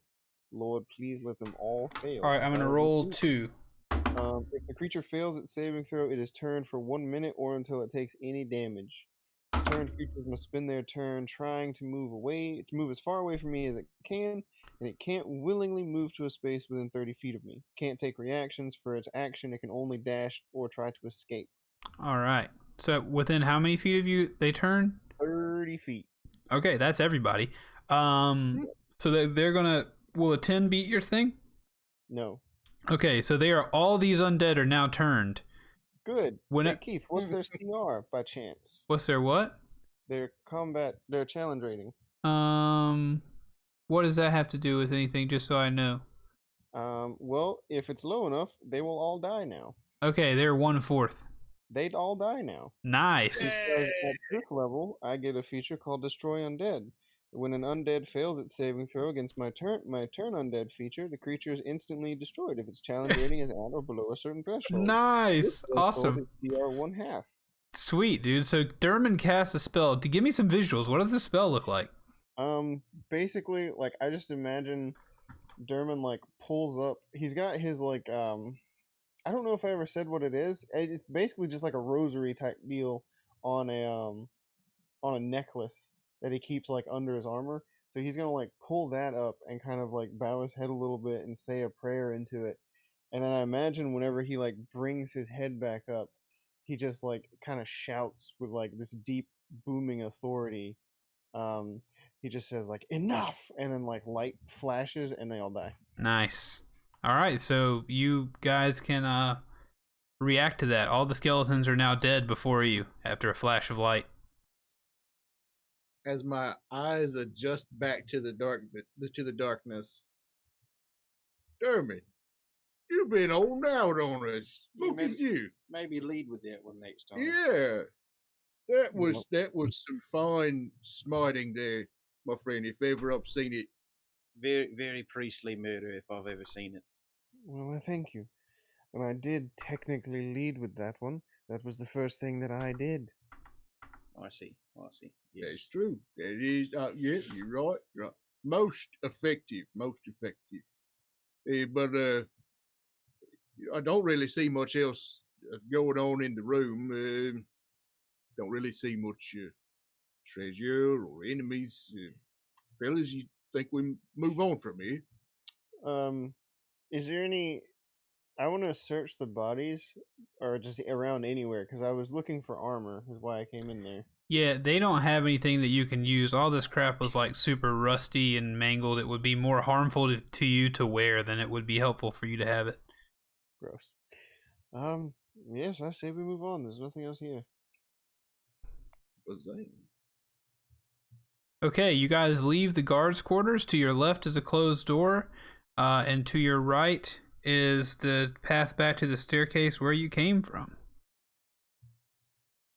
I'm pointing towards the door. This way, right? We came down the stairs. Yes, I think it's time to open those doors. I'm gonna check that door. I'm gonna knock on it very gently, and then open it slowly. Okay, you open it slowly. So I feel so silly that I didn't think to read this stuff yet because I didn't realize what was going to be happening. But that's my fault because I didn't prepare it properly. I should not mention that anymore. Dark stains cover the floor of this area. Large oak tables, scarred and beaten, lay scattered like toys about the room, their wood crushed and splintered. Replacing them are furnishings made entirely of human bones. The walls and the 20-foot-high vaulted ceiling are a sickly yellow color, not because of faded or time-worn plaster, but because they are adorned with bones and skulls arranged in a morbidly decorative fashion, giving the room a cathedral-like quality. 4 enormous mounds of bones occupy the corners of this ossuary, and garlands of skulls extend from these mounds to a chandelier of bones that hangs from the ceiling above a long table constructed of bones in the center of the room. 10 chairs made of bones and festooned with decorative skulls surround the table, resting atop which is an ornate bowl-shaped vessel made of yet more bones. The doors to the north and south are sheathed in bone, but the steel-banded double doors in the center of the east wall are not. Above these eastern doors is mounted the skull of a dragon. As I am the only one who has entered the room at this point, I just was slowly opening the door. I peeked inside and I saw this. I'm gonna slowly close the door and very calmly describe to these two gentlemen exactly what I saw in there. Now, it doesn't seem too homely to me, but there was that dragon skull up there. I mean, adventure and whatnot. Should we just barge in, fellas? We came down to this floor to be on this floor. The only other way is up, and that just takes us back to where we were. I'll say let's trudge on.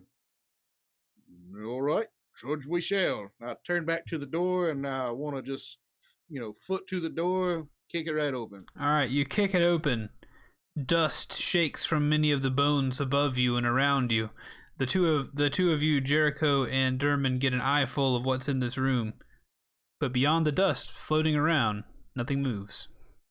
This seems like spookiness for spookiness' sake. Yeah, right on the nose. Kind of a drama queen, isn't Strahd? Could be. And you will wonder how much of this might actually be for decoration. Might not all be authentic. It could be. Yeah, I don't know what they would make fake bones out of. Who knows? But take the dragon skull. I mean, who has a dragon skull just sitting around like that? I mean, it's got to be. I would like to make a survival/perception check, whichever one you want to call it. All right. You said there's a lot of dust everywhere. I want to look for footy prints. Does this look like a high traffic area? Okay. Does Strahd stroll through his bone room on occasion? Roll it up. That is an unnatural 20.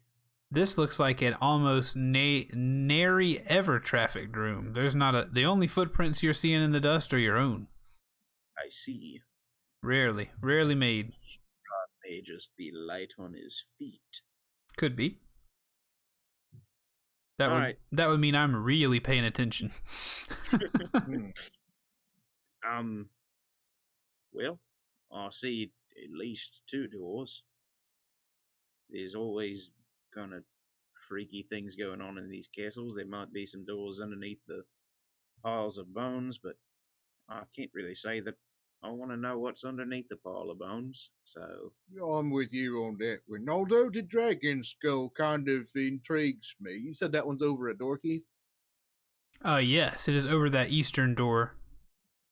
Pair of double doors. Not the double doors, the one that's straight across? No, the pair of double doors, excuse me.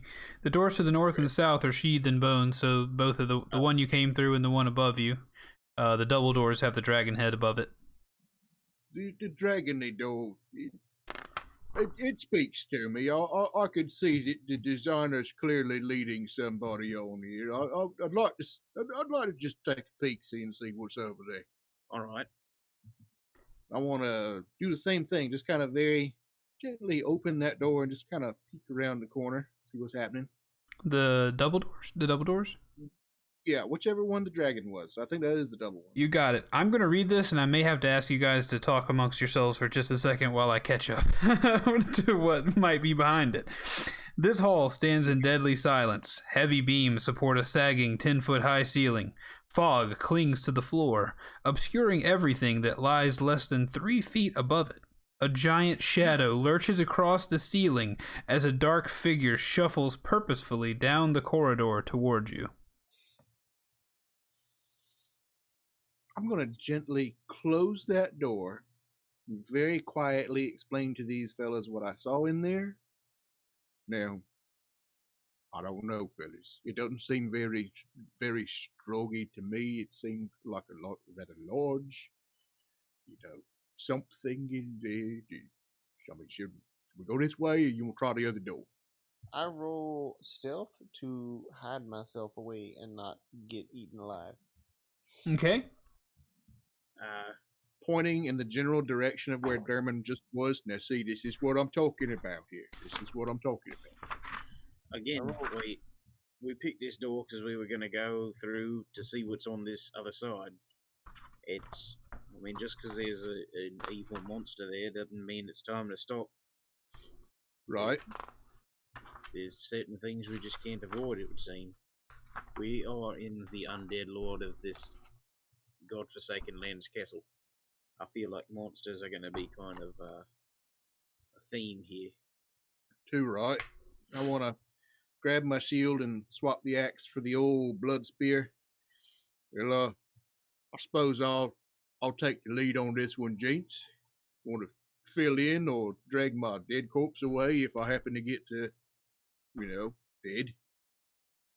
Yeah. That works. Well, just don't leave me here.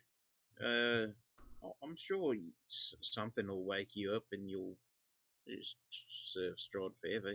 He probably pays well. He's rich. You make a good argument there. I don't know about the health plan and whatnot, but yeah. Look, fellas, I'm willing to take point on this one. Just what I'm saying is, if anything happens to me, don't leave me here. Yeah, we won't leave you behind. If we all survive, then we will all make it out. If we don't all survive, well, we're here in this together. Right. Big Keith, smile from Reginald, a nod towards Jericho, and a general direction of where Derman was. I'm also invisible, so Okay. we're nodding in a lot of directions. I could hear where you went, so I could hear where your voice was. Gotcha. All right, so everybody's on this side of the door. What are you doing? I'm facing the door, and I'm about to plunge face first. All right, plunge or open? I'm just open that door, and I'm just going to step inside. All right, you open the door and step inside. If you don't do it particularly loudly, nothing much changes except the creature moving towards you is coming towards you. Okay. Spear in hand, I'm just thunk, tapping it on the ground. Shield is ready, and I am just waiting for whatever this is. We had a view. Go ahead. Go ahead. I was gonna say we had a viewer. Welcome to the stream, M. Rusa. Thank you for hosting the stream. At least once or twice I've been compared to Tom Welling for some reason. The guy who apparently played Superman in Smallville. I think that's a ridiculous claim, but I thank you for that comparison. Thank you. Welcome to the stream. Possibly. I can see a possibility in there. Okay. You have the same head shape as him, and you cut your hair the same way he does now. I'll take that then. Hey, go for it. If anybody compares you to any amount of Superman, just roll with it. Oh, yeah, absolutely. And hey, Tef, by the way. Sorry, I didn't mean to derail you. What were you guys saying? I'm going to make a stealth roll as well. Zenas, did you ever mention your stealth roll? 18. Okay, let me check and see if that works. Yes. And to be clear, my goal is I'm drawing the attention of whatever this is. All right, you're drawing the attention. Okay. All right. Not intentionally, but I'm hoping it'll focus on me instead of looking for two invisible creature people. Gotcha. The two of you are hidden, no? Yeah, I want to hide somewhere kind of close by where I can see through the door a little bit. Okay. If possible. Gotcha. You conceal yourself in the darkness behind the wall. Can I make a quick perception check? Of course. That's a 17, so I know that fails. Because I was looking to see if I could find where Derman went. Okay, gotcha. You cannot. 18. You cannot. Ooh. Dust. He said the bottom 3 feet of the whole thing is covered in fog. But y'all are still out in the other room. So you can see the dust. We both went in, I believe. Zenas, are you in this new room, or are you... No, I'm looking through the door. Oh, okay. Well, either way, I'm gonna go up there by the K66 door. Okay. Gotcha. And would I ready an action at this point, or would I wait for combat? You'd wait for combat. Okay. Well, I just kind of want to be prepared for if this guy gets aggressive as he approaches Reginald, then I'm gonna jump it. Sadly, just the way the combat works, you'd still have to roll initiative, so there's still a chance you could roll poorly by accident and like trip over yourself before you're able to do anything, you know. I can't get a surprise attack in, being completely stealthed. You could attack him first, yeah. But you can't wait until he attacks to get the surprise attack. Maybe you can. Okay. We'll just play it like you say. That way, yeah. But you roll a perception check, so you don't see Derman where he's hidden. But what you do see is a short little creature. He stands about 4 feet 9 inches tall, but he appears, he's casting a shadow above you because there's a lantern on the ground behind him. What you see is that he looks like almost like a halfling, but the left side of his face is covered with lizard scales. He has the ears of a panther. His left foot looks like a duck's webbed foot, and his arms have patches of black dog fur. And he notices Reginald coming into the room, and he says, Who goes there? Who enters this corridor? That was very good. My name is Reginald, and I've come for the master of the castle. Oh, you have come. The master of this castle is Strahd von Zarevich. He's the one. Are you invited to be here? Are you an intruder? Oh no, we were invited, and I've actually still got the wadded up paper in my pocket with the invitation. I want to put that out and throw it down on the floor. Okay, he like waddles up to it with holding a lantern, and he looks down on the floor and he says, This seems to be Strahd's handwriting. You seem to truly be a guest here.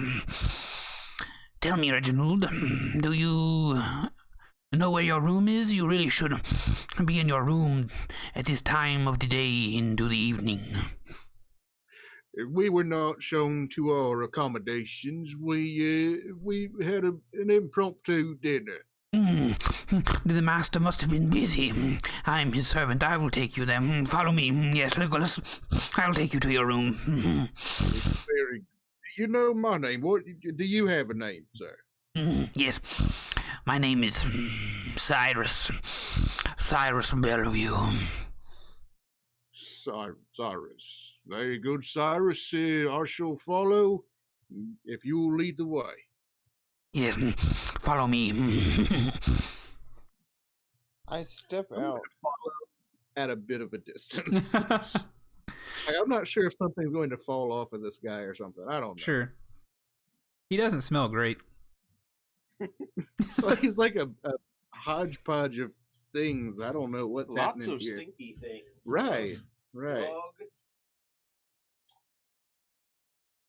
Yeah, he's a lot of stuff, for sure.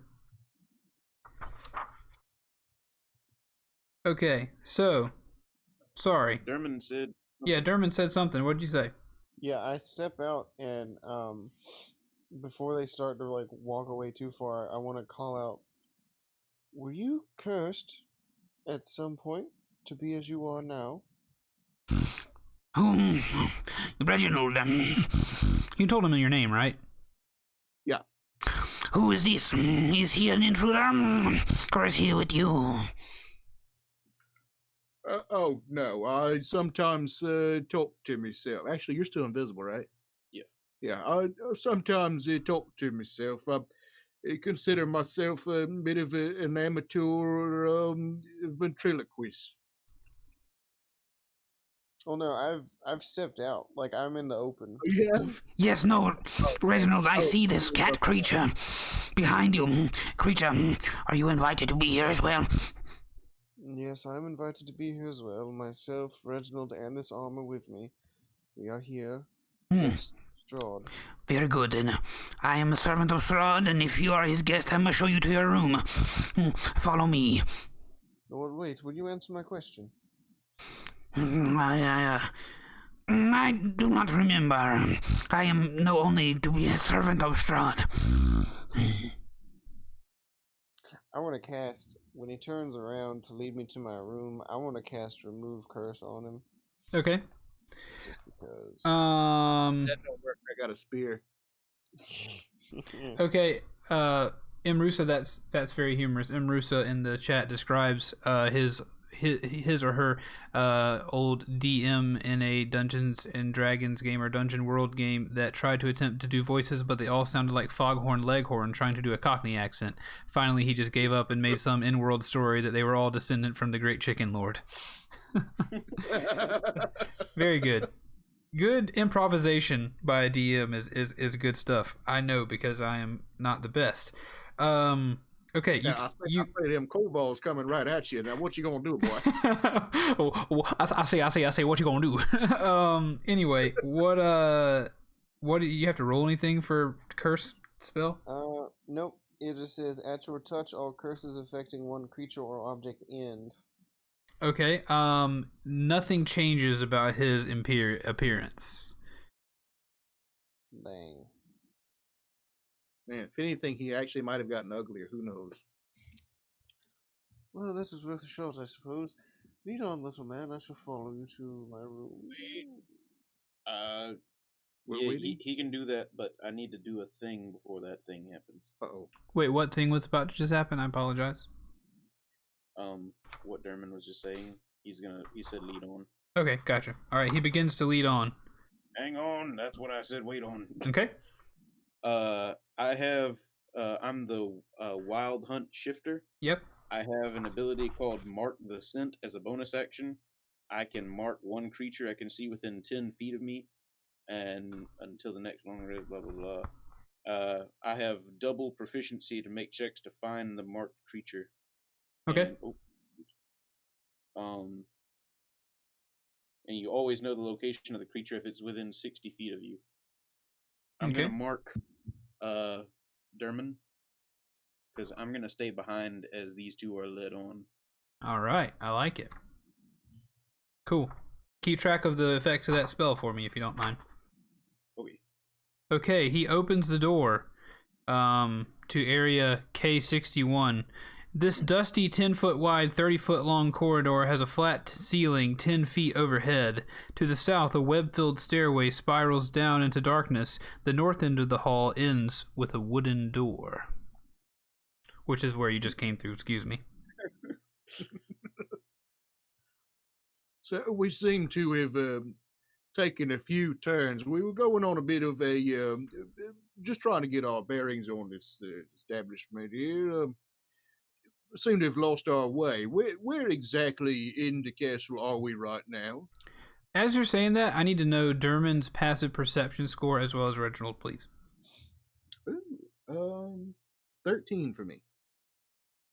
Okay. How Derman? do you calculate the passive perception again? Right. Yeah, normally we ask you that. I tend to lean on my stat blocks, so let's see. Pretty sure it's 8 plus proficiency, or 8 plus perception, and if you have proficiency, add it. That sounds about like it. That does sound like no. it. It's 10 plus wisdom plus proficiency bonus. Okay, so 16. 16. Well, Derman, lucky you, buddy. You notice, and the reason I'm doing this is I saw a tweet recently that said, treat your characters as, if they are shrewd characters, typically, treat them as such. I'd consider you a rather shrewd character, so I believe that you probably don't have a lot of trust for this castle. The fact that you're in a vampire's castle, I decided to give you kind of a passive perception look at some traps. So, Wait, shoot. I'm sorry. My passive perception is not 16. Uh-oh. My passive perception is, in fact... Wait, let me If find it's it. higher, I don't need to hear it. 37. Okay, you don't need to hear it. Okay, cool. For now, just to keep the ball rolling. Derman, you detect a few seams in the floor, and in the walls, and in the ceiling that suggest that the middle section of this room isn't attached to the rest of the hall. You discern that this, but also you feel like there's not a whole lot you can do about that. But the middle of this room, if you'll look now on the map, you see that T on the floor underneath K61? Yeah. You notice that area of this hallway does not seem to be attached to the rest of the hallway. And Cyrus Bellevue walks onto that platform, and he looks back and he says, Come along, please. I must show you to your room. For Strahd. I reach out to Reginald and say, stop. I do not think that is the best idea. I do not think we should proceed any further. What do you mean? Oh no, I don't care if you proceed further. I only don't wish to fall into any traps that you may have. And I point out the seams to Reggie and him. With a Sir, very, very confused look. I am like intensely looking at these little seams that he's pointing out. And do I need to roll anything to figure out what he's trying to indicate to me? No, he points out the seams and you notice. Cool. My little 2-watt little intellect light bulb flicks on and I go, that was a good catch. It was not a catch, I assure you. I just intended to show you to your room. Please follow me. What's this here in the floor then? It seems rather suspect to me. It's nothing. It's just remodeling that was done a few years ago. Never finished. Roll. I'm gonna give this guy the benefit of the doubt, and I'm gonna give him an insight roll. If he's lying. If he's lying, he's gonna know exactly the experience of the burgomaster. All right. Lightning in the butt. Well, that's a 10, so he might actually do it. All right, he's going to roll against you, I guess, to see if you can insight against him. Oh boy. This might be closer than we thought. What would I roll against you? Charisma. It would be charisma. He rolls an 8. You can tell that Cyrus Belfew is trying to lie to you. Well, that's good. That's good that I can tell that. I just straight up say, you're lying. You're lying and I do not like it. No, I promise I'm telling you the truth. He doesn't like it. But you're not, though. You're clearly lying to me. Please just come. I will show you to your room. I do not trust this man, Reginald. No, I don't believe I do either. It is at this point that I turn to the armor and say, protect us. And then I turn back to, I forget his name, I don't know his name, little creature. Silas? Sure. That sounds The right. armor rushes off to file insurance claims for us. Cyrus Bellevue. Sorry, what do you do? I was reading a chat to try to figure out what's going wrong with my mic stand a little bit. No, I told the armor to protect us, but there's nothing really specific going on, and I'm not doing anything offensive toward this man just yet, or creature. Okay. Man. Yeah, Mark, let me know if that continues. I shouldn't be hitting anything. My stuff might be hitting the mic stand a little bit, so for that I apologize. I tried to pull it away though. I'm not hearing anything on it. You're not hearing anything silly going through there? No, not really. You guys? No. Okay. Imrusa, you can send instructions for a Lego dice tower I designed? Yeah, I'd love to see that. Yeah, send that to us for sure. So, armor's going to protect you. Did I miss anything else? Not really. Okay, but Cyrus Bellevue, he's beckoning. He's beckoning you to join him. You must come this way. We must take you to your room. I want to use my seldom used skill. I have proficiency in intimidation. And spirit hand, I'm pointing it straight at his chest, giving it a few hearty shakes. Now, why are you trying to deceive us? We want to get out of here. You said you would take us to our accommodations. Why are you leading us this way? You can clearly see there's a trap in the floor right here. You can see it's just very flimsy looking. It's like you're not even trying. You need a roll intimidation for me. All right. He is not intimidated since the great Periwimple. Ooh, Yeah, that is a 19 plus 2. but because of my fighter's ability, the 19 actually has the critical. Isn't that just for combat? You shouldn't need permission to post a link, Rusa. I'm checking. If you can't do it in chat, whisper it to me. Or if you want to join the Discord, go ahead and do that and post it there. There's a Dungeon Boys channel. Oh, Bryce is totally right on that one. A weapon attack gets critical on a 19 or 20. So yeah, it was just a straight up 21 then.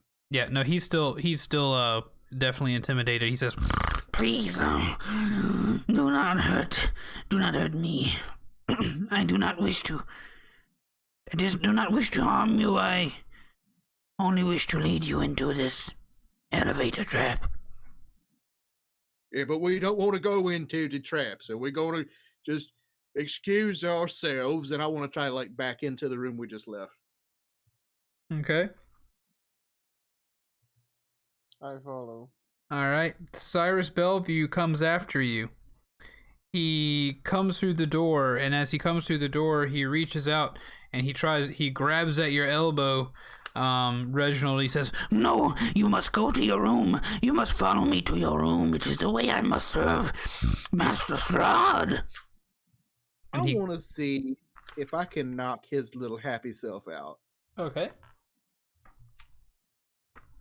Let's see. I don't do many unarmed strikes. The armor is also poised to protect. Oh, that is true. I forgot about that. That's true. You know what? That's going to be more fun. Roll initiative.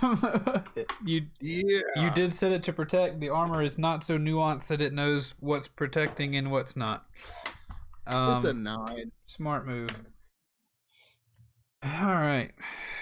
I guess I can't use my D20 as a bookmark if I need to roll initiative, huh? You are correct, sir. Oh, Mark, I have an audio splitter that bounces kind of off my PC a little bit. I'll try to keep that from happening quite so much. Oh man, Cyrus with a nat 20. Good for him. Whee. All right, so Cyrus with a nat 20, Reginald, Derman, Jericho, and the armor. What we got? I got a 9. Okay. I got the 15. Okay. I got a 14, and the armor got a 13. Okay. So it'll be Cyrus, Jericho, Derman, armor, Reggie. Cyrus does not look particularly beefy, but you never know what the young fellow is hiding.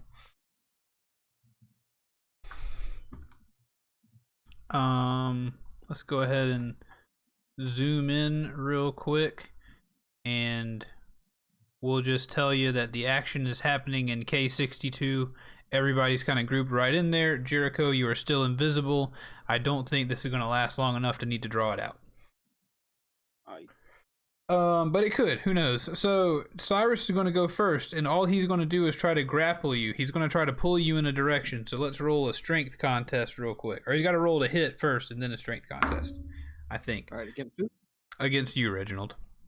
Okay. So he rolls a strength check. He is not going to hit. So he's going to try to reach and grab onto your elbow, and he's just, he's just grasping at you, but really to no avail. Gotcha. Some of that gravy off the table earlier. That's what it was. That's right. Jericho, it's now your turn, buddy boy. Cool. I guess I'm move up at him and use my. Go ahead. That O sounds urgent. Go for it. No, it was Mark in the chat. He said that my dice rolls sound different today. The dice rolls sound different from last time because this is the first time that the mic is actually attached to the desk that I'm rolling on. So that'd do it. If it sounds good, let me know. If it sounds bad, I'll move them. It is dark, right? It's absolutely very dark. Good. All right, then that's an unnatural 20 to hit. Okay. Oh, I approach him and get ready to hit. Okay, so you're going to protect Reginald as well. An unnatural 20 will hit. Okay.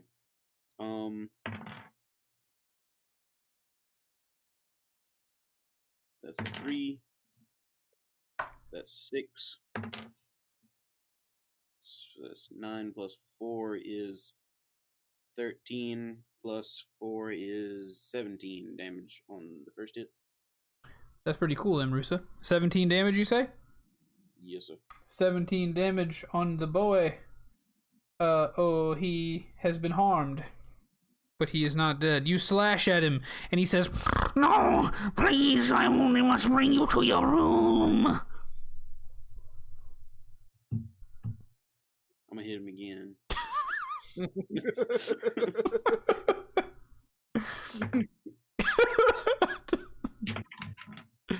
He also says, What is that? What's scaring me? That is your own conscience. mental damage. Stop hitting thyself. That is a 22 to hit. Alright, a 22 to hit, you successfully hit. Cool. That is 6 damage. Alright, you do 6 damage to him. You slash him once on the arm, and he pulls his arm off of Reginald, and you slash him again on one of his legs, but he is injured. And he says he backs away from it. Well, he's not backing away. He doesn't have his turn yet, but he says, I just want to serve the Strahd. It's now Durbin's turn. It's not I'm Durbin's gonna turn. pull out my dagger. Oh, it's still your turn. I'm sorry. Yeah, I got another extra attack. Oh, That's some good attack. Yeah, I get a bonus attack on my first round of combat, and it does an extra D8 of damage. Then I have my regular attack and an extra attack from my class. Gotcha.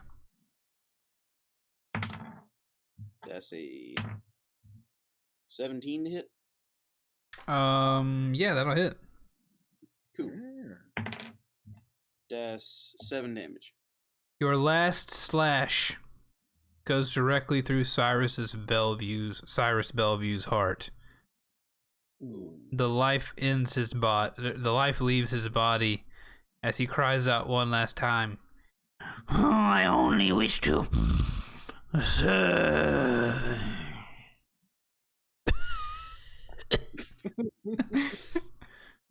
He's dead.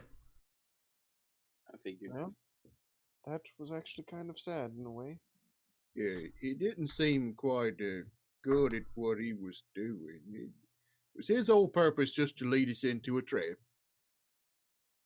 I kind of want to see what it does. Well, we could throw his You body on down. that?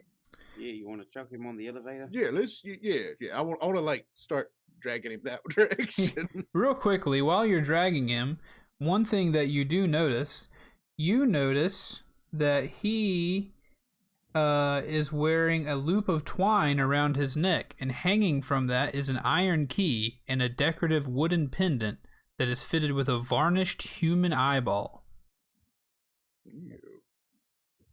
Gross. Yeah, I doubt that stuff's important. Let's just toss him. I got it, fellas. I want to take like a little bit of cloth off or something, and just I don't want to touch this thing. I want to like just grab it and just yank it off. Okay, I'm just shoving it in a random pocket. gotcha. Derman, you want to check him for other goodies? I suppose I can. Uh-oh. I rolled I'm not. to investigate his corpse. All right. 25. That stuff is what you would have found if you investigated him yourself. He doesn't have anything else special on him but a lantern that he was carrying around. Daggone. 2 bison-sized sweetbreads. I thought you were about to talk about his testicles. That's Boy, what sweetbread. oh, boy That's was exactly what he calls them. boy was packing some heat down there. All right. Cool. No wonder he had trouble getting around. the elevator. All right, so I'm just gonna unceremoniously Plop. drag old Cy over there and just unceremoniously plop him onto the thing. All right. You unceremoniously plop him onto the thing. You can see that a pressure plate in the floor is moved, but it doesn't seem that the trap is triggered. I want to take the end of my spear and just push down on it a little bit. A little I bit. get ready to catch him. If Yeah, like I'm just like falls gradually increasing the old pressure till I'm like all but leaning on it. All right, all but leaning on it is enough. Interesting that you made this choice. Good on you. So, let me tell you what occurs. The elevator lifts and reveals a giant behemoth. At the moment that you trigger the trap, putting enough weight on it, 2 steel portcullises drop from the ceiling at lightning speed to seal off the compartment around the elevator. So, it's a real shame, Reginald. You know what? Roll a dexterity save for me. Is he about to lose his hand? I like that hand. Oh my gosh. Finally. It is. It is a. Hang on one second. They had a really weird relationship. I'm not unhappy about this. His hand?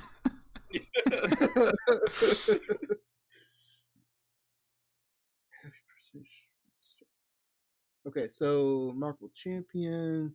What's my proficiency score? Hang on. Proficiency is 3. Is that rounded up or rounded down? Well, where are we rounding? Oh.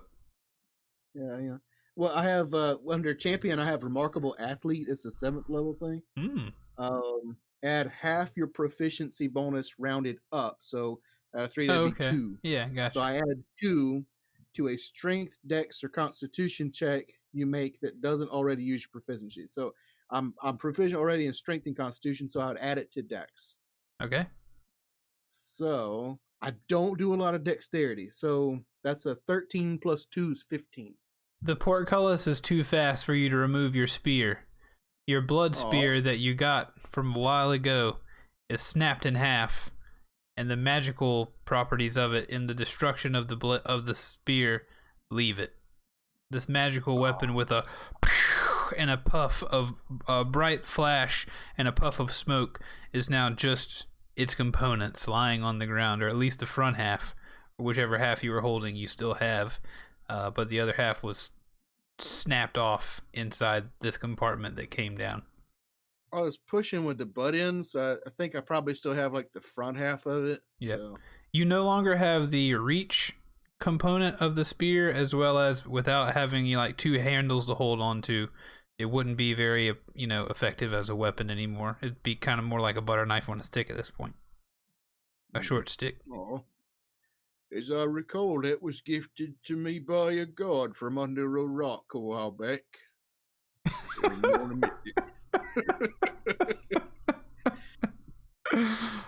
That was Maricha poker, and it's the only words I got for it. It was a good poker, but I am glad to have old Lefty and Roddy still here, holding up both hands. Fellas, I don't know if we should go this way. I think it's a fairly effective. Wait, just a second. Let's just say here. You don't have quite a time to mention that yet, because as the portcullises smash down and smash your spear, it looks as though this was an elevator trap. The mechanisms come down, and then the box in front of you goes rocketing up into you're inside of a tower right now, at the bottom of one. This compartment that is just closed off goes rocketing up, seemingly all the way up to the top of the tower. Shooting out of your sight to the sound of whirring gears and rattling chains. You can also hear a faint on its way up. It gets quieter and quieter. Anybody want to take a guess at what just happened there? No, not at all. Let's leave. Also, real quick, is everybody standing in the square where K61 is, or is anybody standing in that other square? I think we're all K61. I'm not. I was at the door because I was watching them drag the thing through. That's true. I was close to him because I didn't want him to fall. Right. If it went down. Gotcha. So as you hear the elevator all but crash into the top of this tower, to your left, a giant granite counterweight comes slamming into that open section to your left with a loud thud, sending dust everywhere. It could have crushed you straight up to death. Well, it's a good crafting thing. I saw that. Right. Right. I want to turn straight to Dermot there. I'm suddenly much more appreciative that you found that trap earlier. I put my hand on his shoulder. Yes. As am I. Yes. And I turn around and walk away.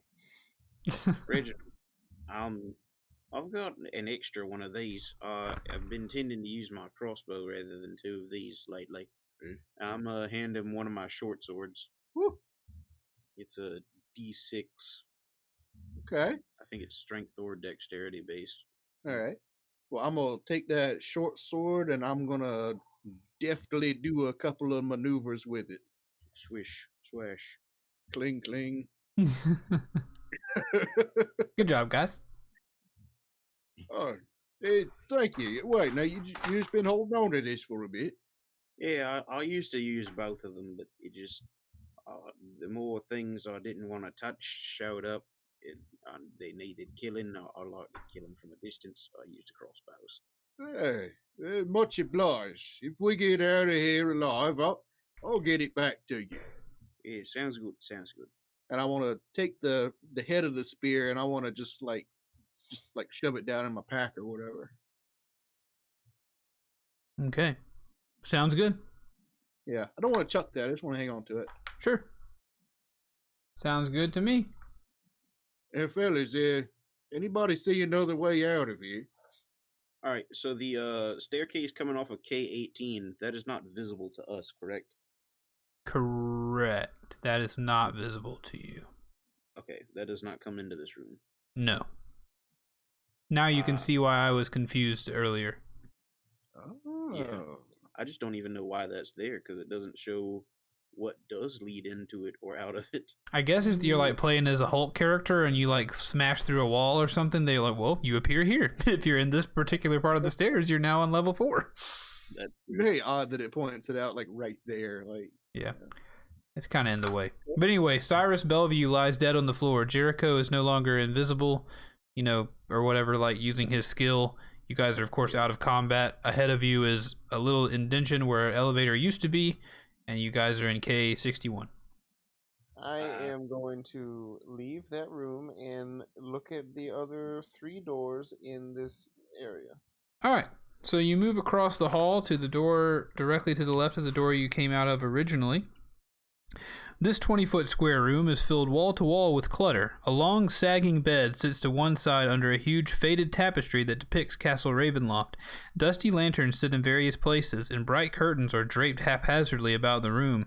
Thousands of pieces of junk cover the floor. Broken swords, crumpled shields, and helmets lie in piles all about.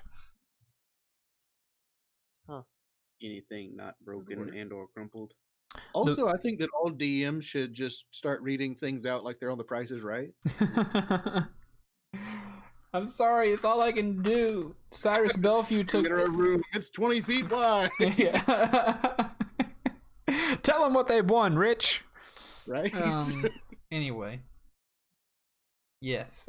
When you look in there, you cannot spy anything of value. Okay. Cool. I'm going to go to the next door then. I'm following behind, like one step behind. One step behind. You're going to the next one, you said? Yep. Okay. I'm still weary from the trap. All right. The next room is a horrible odor of decay fills this steaming hot room. A huge pot bubbles over a blazing fire pit in the center of the room. Sorry. Ew. A horrible odor of decay fills this steaming hot room. A huge pot of bubbles over a blazing fire pit in the center of the room. It's green. Muddy contents churning. The far wall is lined with pegs, hanging from which are numerous large cooking implements, some of which could be easily double as implements of torture. Well, this is A lot of something cooking I'd in them. rather not seen, but you see what you see and you move on. Such is life. And I'll leave that room too. Backing out slowly. Anything good in that one, boys? Nope. No, nothing good at all. Like a stinking pot of something. That's disgusting. We've got the non-dragon door at the other room, and we've got a staircase leading up. But we just came down not long ago, so Right. up to you, boys. I want to continue down just a squeeze farther. It looks like there's a thing at the end of the room where it kind of opens out in, I guess it's K63. Yep, gotcha. At that K61 area, I should have mentioned there was that spiral staircase across from you. I didn't know if I mentioned that. Didn't know if you saw it, but You did mention it okay. There in was the initial thing, like before they even looked to see if he was lying. Gotcha. Yeah, he was headed towards the spiral staircase. Perfect. All right, headed to 63. Attached frames of arch frames of stone form a low, wet ceiling over this wine cellar. Great casks line the walls. Their bands rusting and their contents long since spilled onto the floor. A few hungry rats make their home here, but upon your sudden arrival, they retreat to the shadows. Can I either perception or investigate? Are these some of the barrels from the Wizard of Wine? Sure. Which one would that be? Investigation or perception? You're just looking to find a label, probably. Yeah. Just roll perception for me. Okay. 13. 13. So I'll tell you what you see. There are casks to the north, there are casks to the east, and there are casks to the south. The northern casks, those three at the top, to your left, all three of these casks are rotted and empty. The wine's name is Champagne de l'Estompe. The eastern casks, there are 5 of these along the eastern wall. 5 of these casks are rotted and empty. The wine name burned on each is Red Dragon Crush. Lining the interior of the 6th one is a patch of yellow mold. Excuse me, there were 6 of them. Is a patch of yellow mold. A character who blah blah blah blah. Sorry. Anyway, that's what you see. And then, the southern casks, the ones on the bottom of the room, to the right. 2 of these casks are rotted and empty. The wine name burned on each is Purple Grape Marsh, number 3. The middle one is home to a purplish black. Dadgummit, I'm reading the wrong thing. A purplish black substance, it looks like.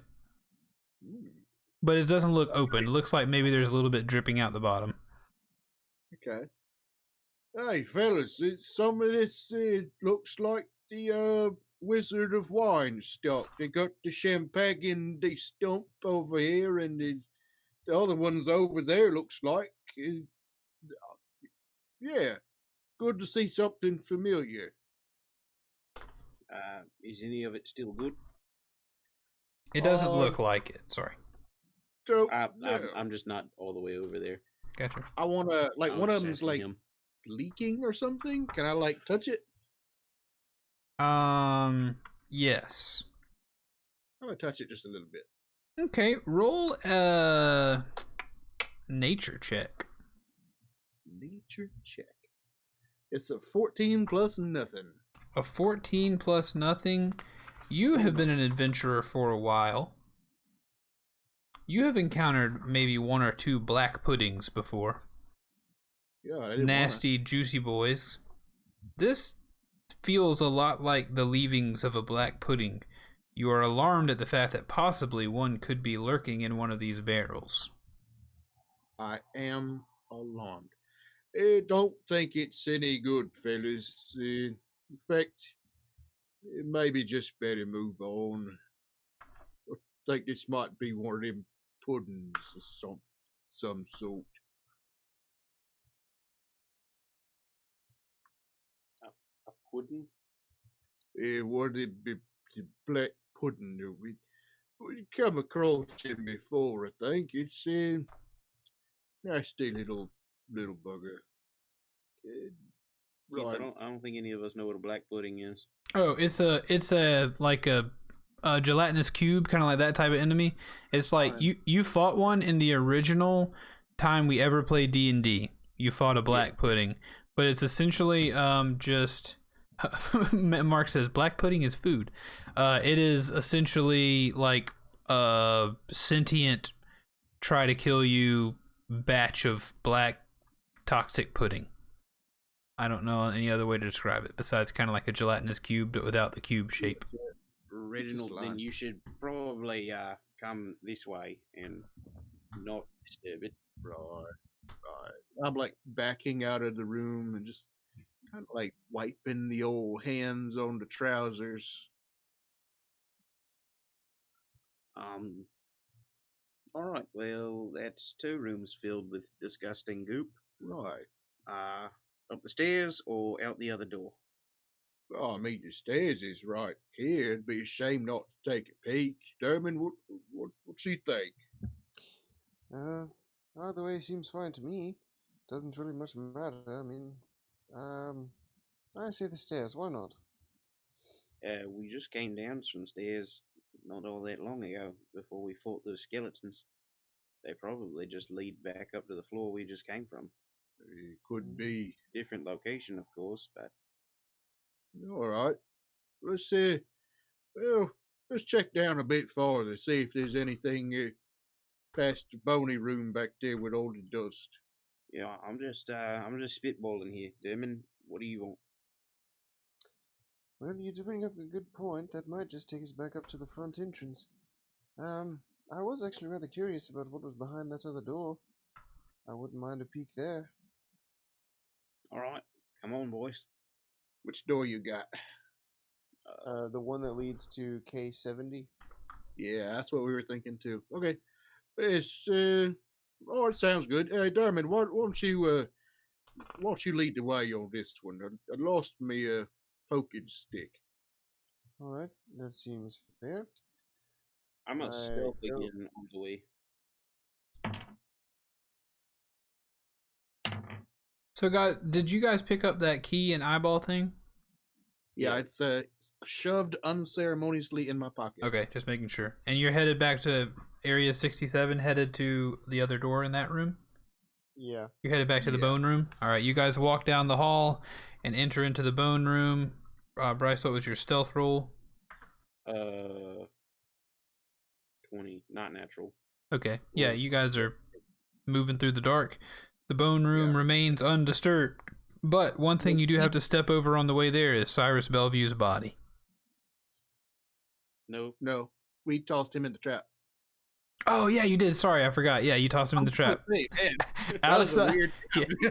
Out of sight, out of mind. My bad, boys. All right, had a little moment. I'm okay. All right, so when we pass, after we're all out of the door, coming back from the K62 and the K67. All right, the dust is still all over the floor and everything, right? Correct. All right, I'm closing those doors, and I just want to either take the end of my I want to take the end of my spear, just put like a little mark on that door. Okay.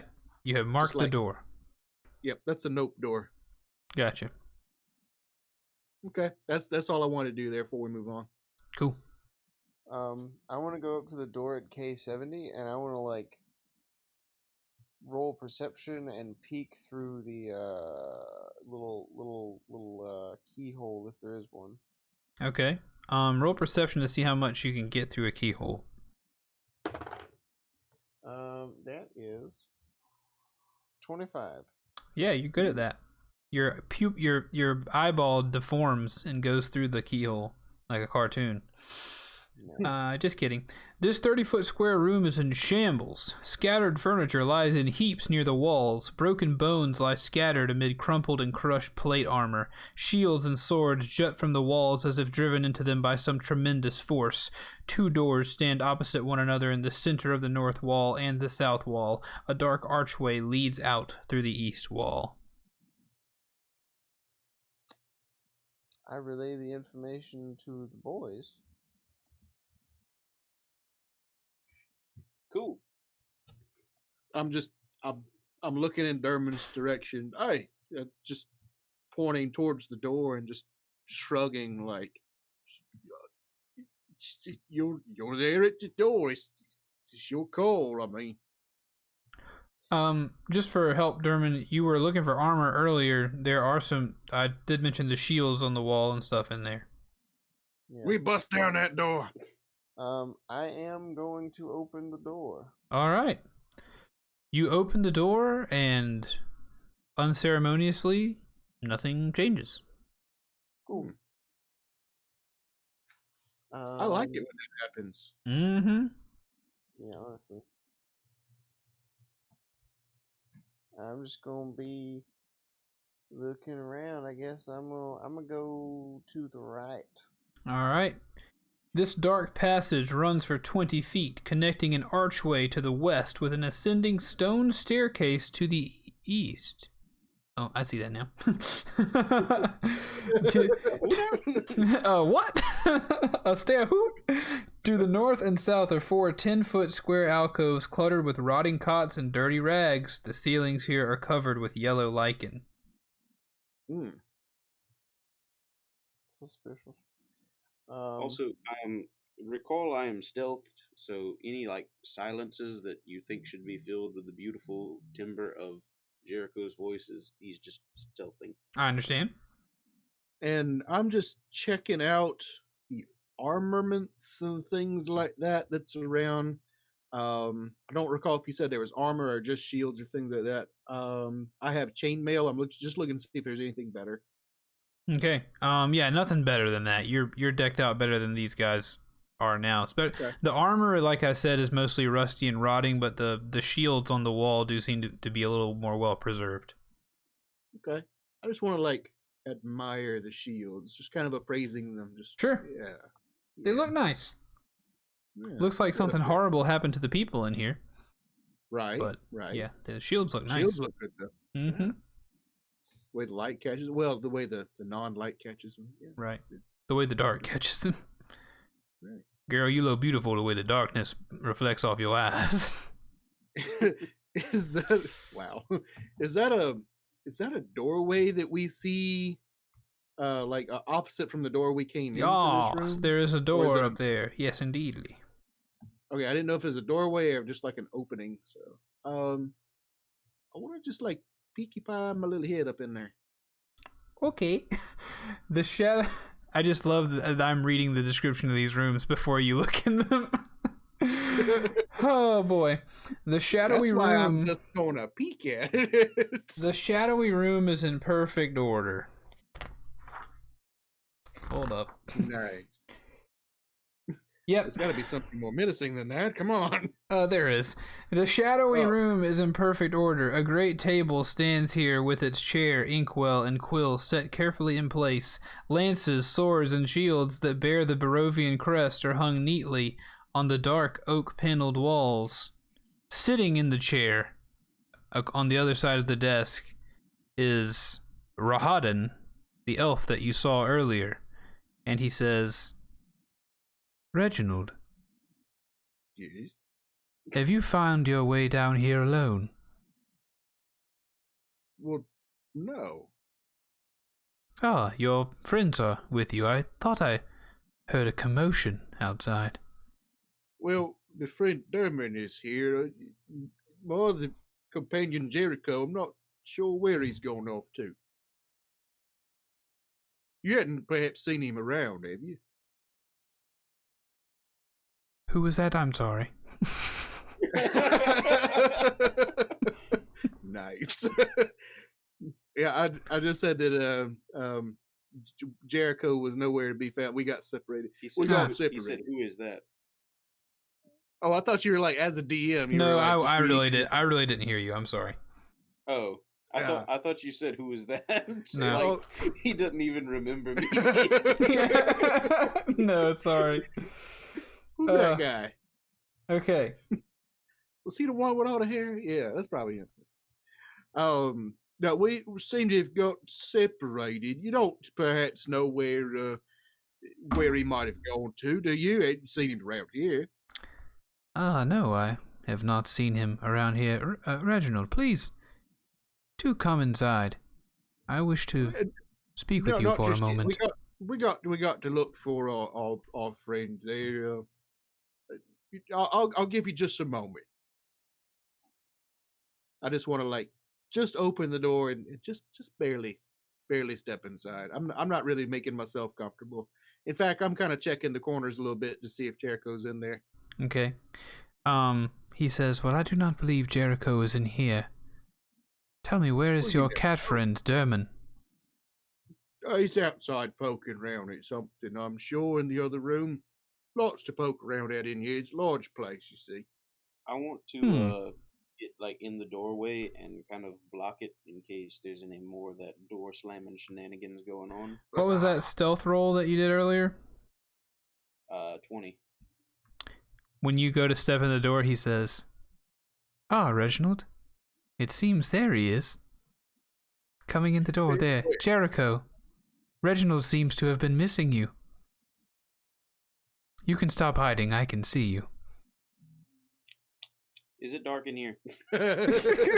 It's not dark. He's got some lanterns. Oh, man. That seems like some BS, but okay. It was not, I promise you. You did not beat his passive perception score. In a shocked, just theatrically shocked. What? Jericho, there you are, right there.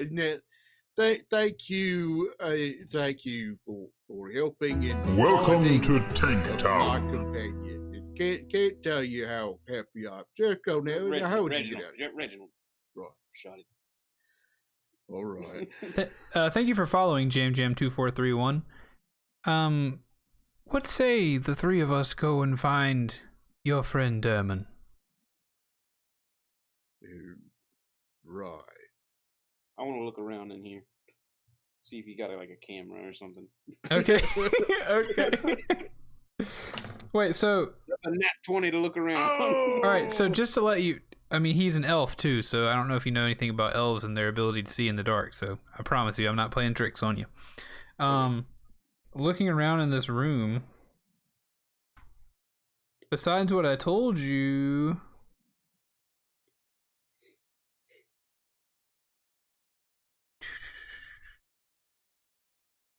what'd you roll? Nat 20. A secret door is set into the north end of the west wall. Okay. It can be pulled open. You believe that you could pull it open. Pull it open. Well, I'll raise your finding me standing in your open doorway and raise you you have a secret door leading out of your office in the corner. What? If you've made it this far, in every corner. If you've made it this far, I'm sure you've seen no shortage of secret passageways. I'm almost certain you probably took a secret passageway to get here. But never mind. I suppose that I could kill you both here and go kill Derman after this. Roll initiative. Oh, thank God. Roll initiative. Derman, 19. Derman, I'm picturing you said you were in room 71, right? Yeah. I mean, that's not that far, though. Can I not hear what's going on? I mean, they were behind a closed door, so I'd say probably not. Okay, I didn't know they closed it. Okay. Yeah. I got a 2. Because Reginald peeked in and stepped inside, and then Jericho came in, I think, so I'll picture the door was closed, so let's see. Dermont, Rage, Jericho, and then Rahaden. Wait, Jericho's in the room. Or he's in the doorway. Yeah, I gotta move it around. Sorry, I'm just getting my stuff situated. It's all good. It's all good. Jericho's. Oh, you can move it. Yep. Jericho's here. Derman's over here. Now, we'll do 5-foot squares so you don't have a whole lot of moving to do to get everybody, where they need to be. So, there you go. All right, let's roll some initiative. 2.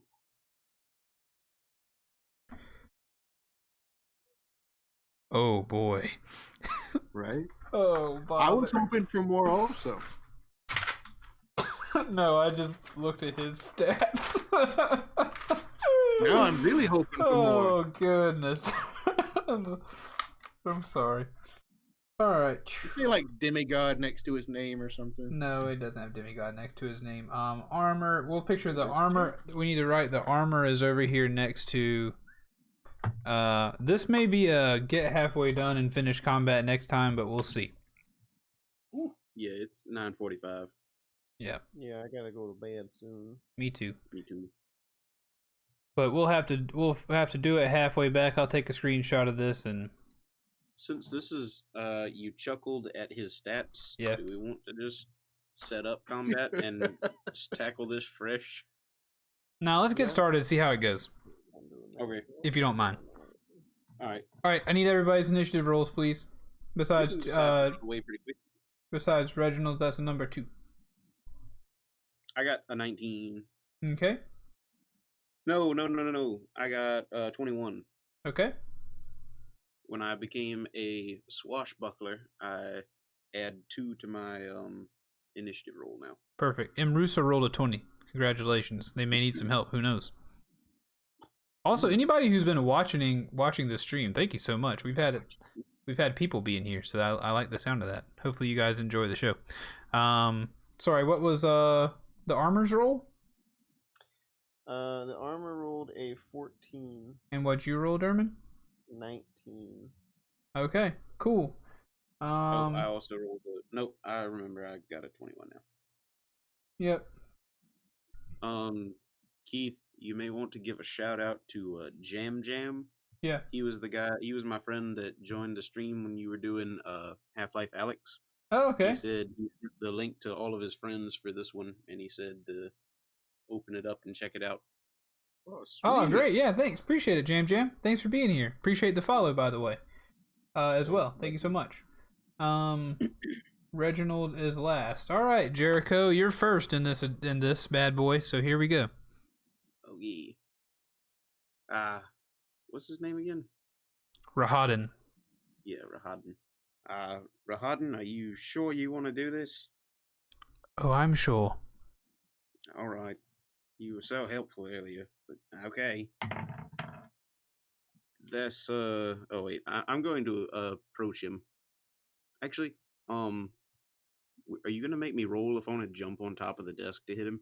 I'm not gonna make you roll or no, you can go across the desk. That's not a big deal. But real quick, as Rahadin stands up to attack you, and all this combat begins to happen. You and Jericho, or you and Reginald being close within, a certain distance of him, inside your minds, or at least maybe not even, you don't know if it's inside your minds, but all you know is that you hear the screams of thousands of people. It's not hindering you, but the screams of thousands of people are in your ears right now at a relatively low volume. And you can only assume that it's coming from this Rahadin figure. That's disappointing. Normal day for Reginald. No, I'm just kidding.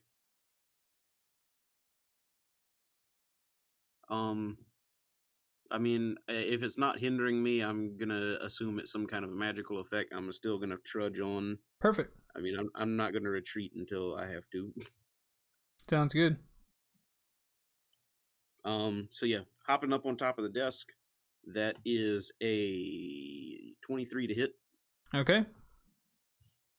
That will hit. Cool.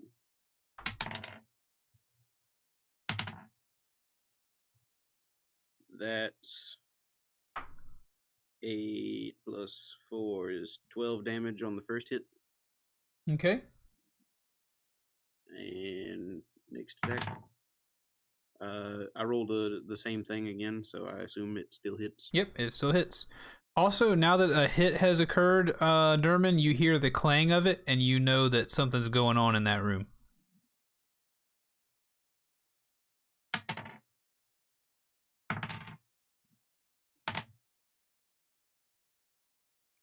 Uh, 14 on the second hit. Okay. I'm gonna roll the hit again. Sounds good. 21 to hit. That'll hit. Okay. That's 5 damage. All right, 5 damage on the last one. I love the multiple hits because it just looks so cool in my mind. Like you jump over there and you like swing, swing, swing, slash him 3 times.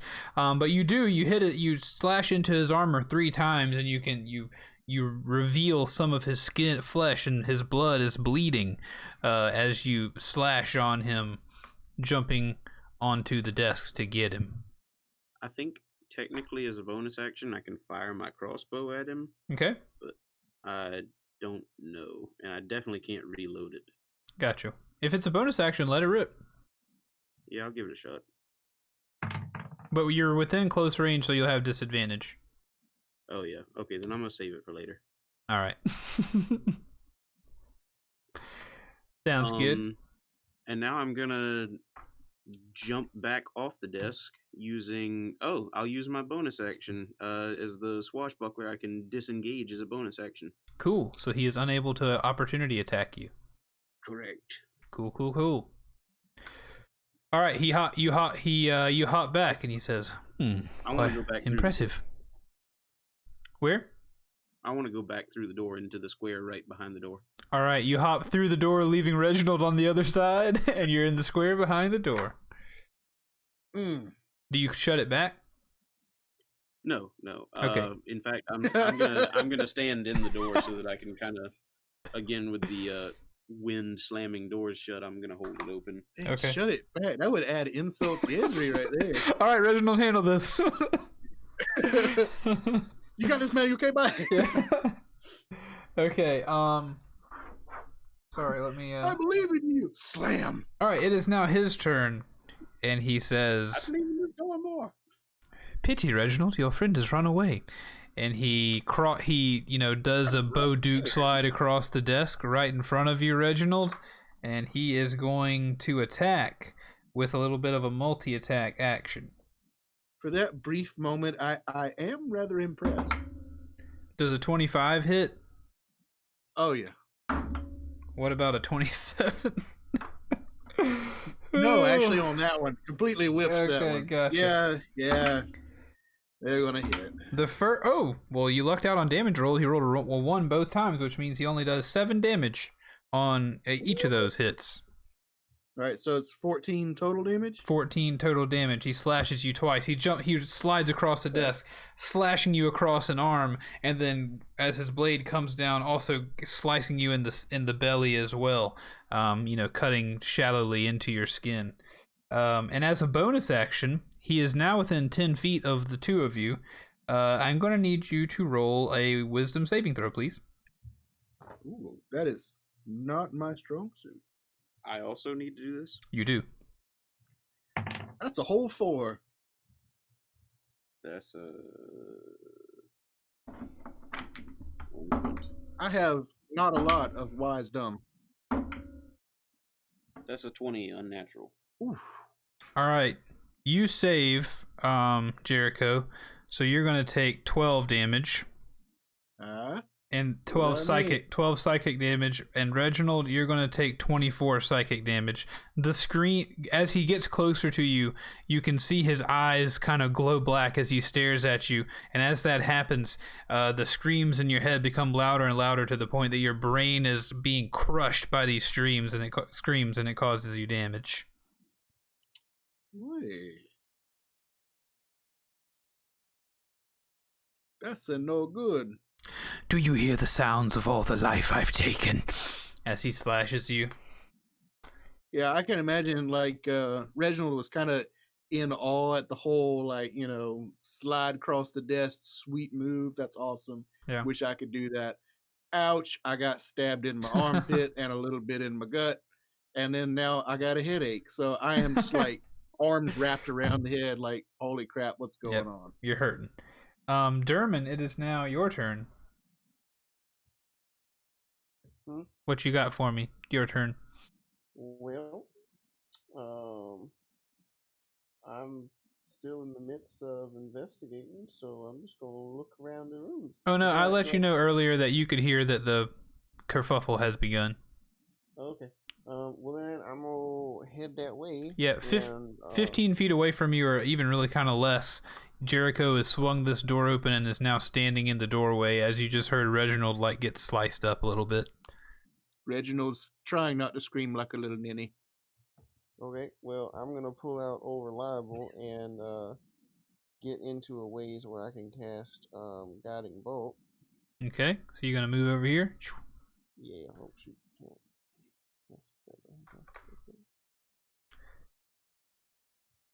Let's see, so range spell attack. Oh, gosh, okay. Oh shoot.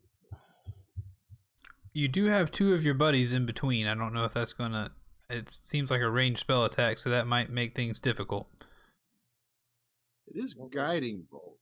So do I have disadvantage on the attack roll? I'm gonna give him like quarter cover, so I think that just increases his AC by 2.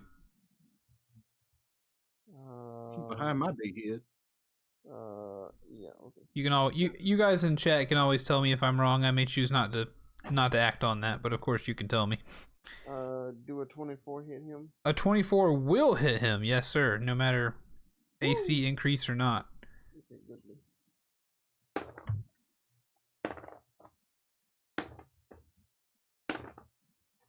He's gonna take 16 radiant damage. Okay. 16 radiant. And now he's glowing, so before the end of my next turn, one attack has advantage. Okay, cool. And then that will end my turn. What will you command your armor to do? Yeah, I will command the armor to run up and punch it at him. Alright. Punch at him twice.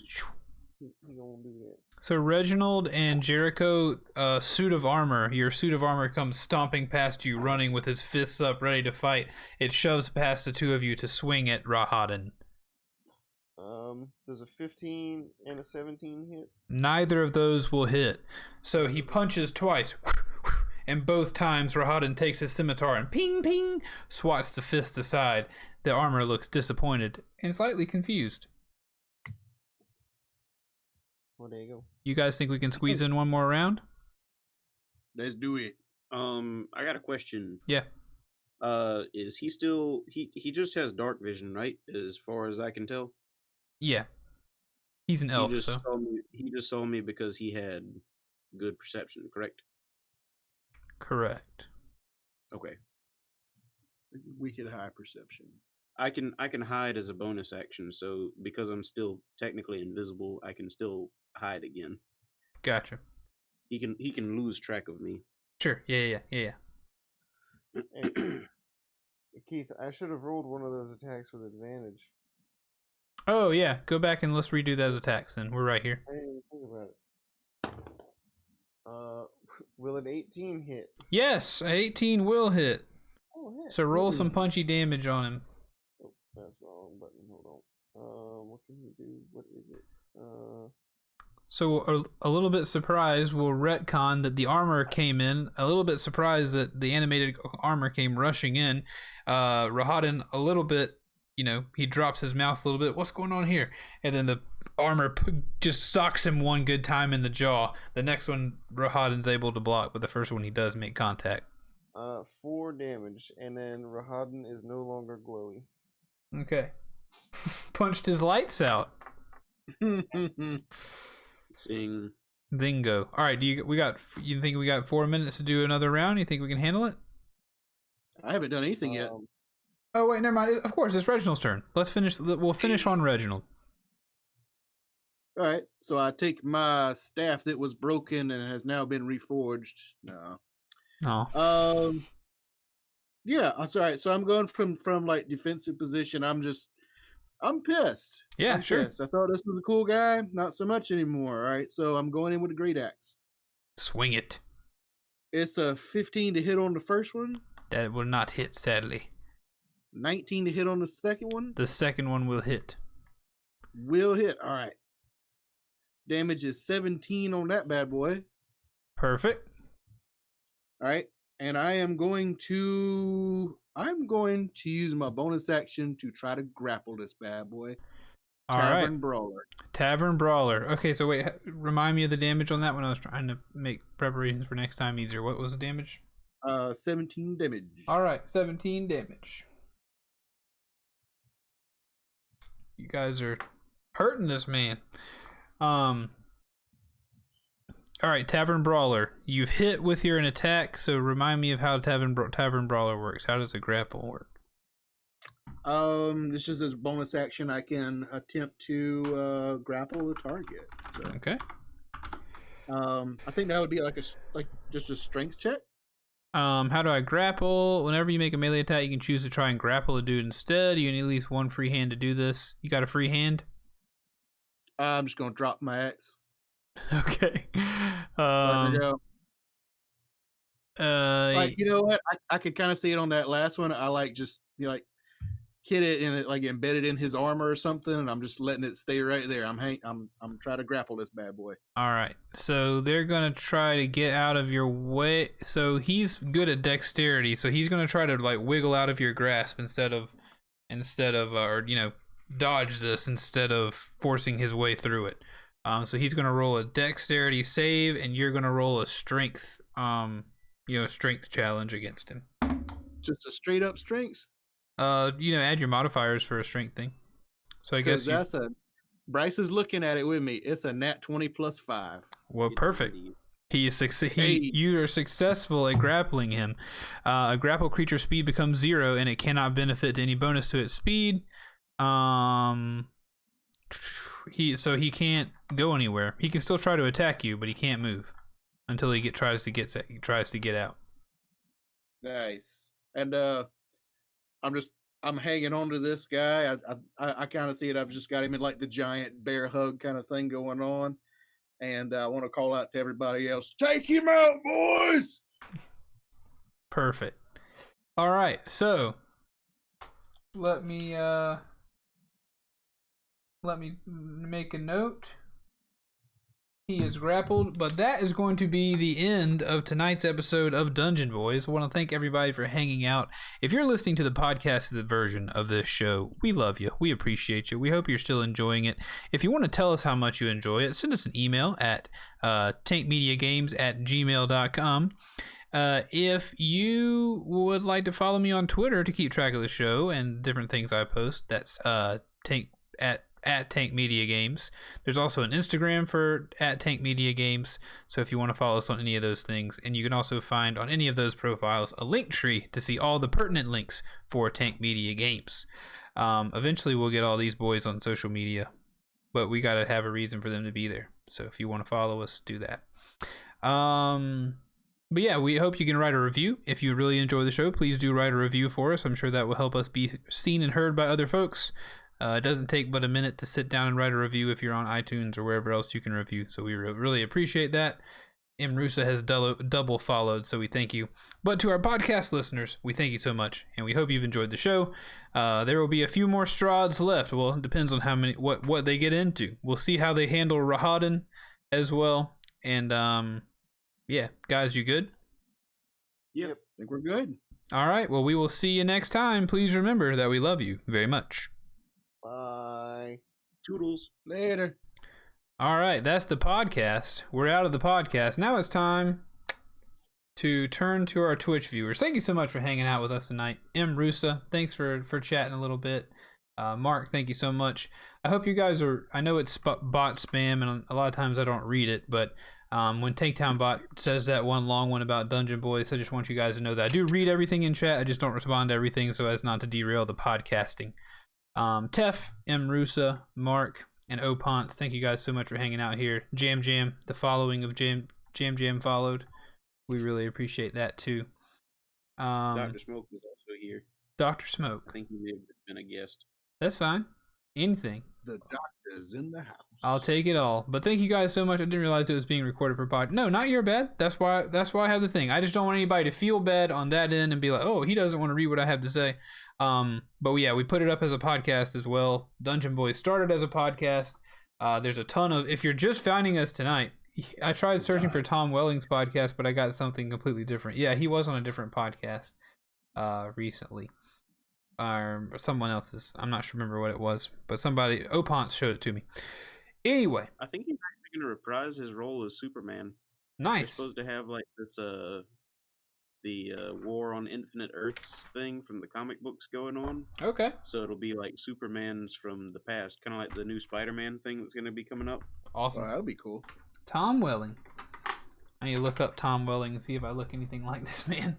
But the thing is, he's actually been in the show Lucifer, which is based on comic books as well. And he was like, I think he was like the commissioner or something of the police department.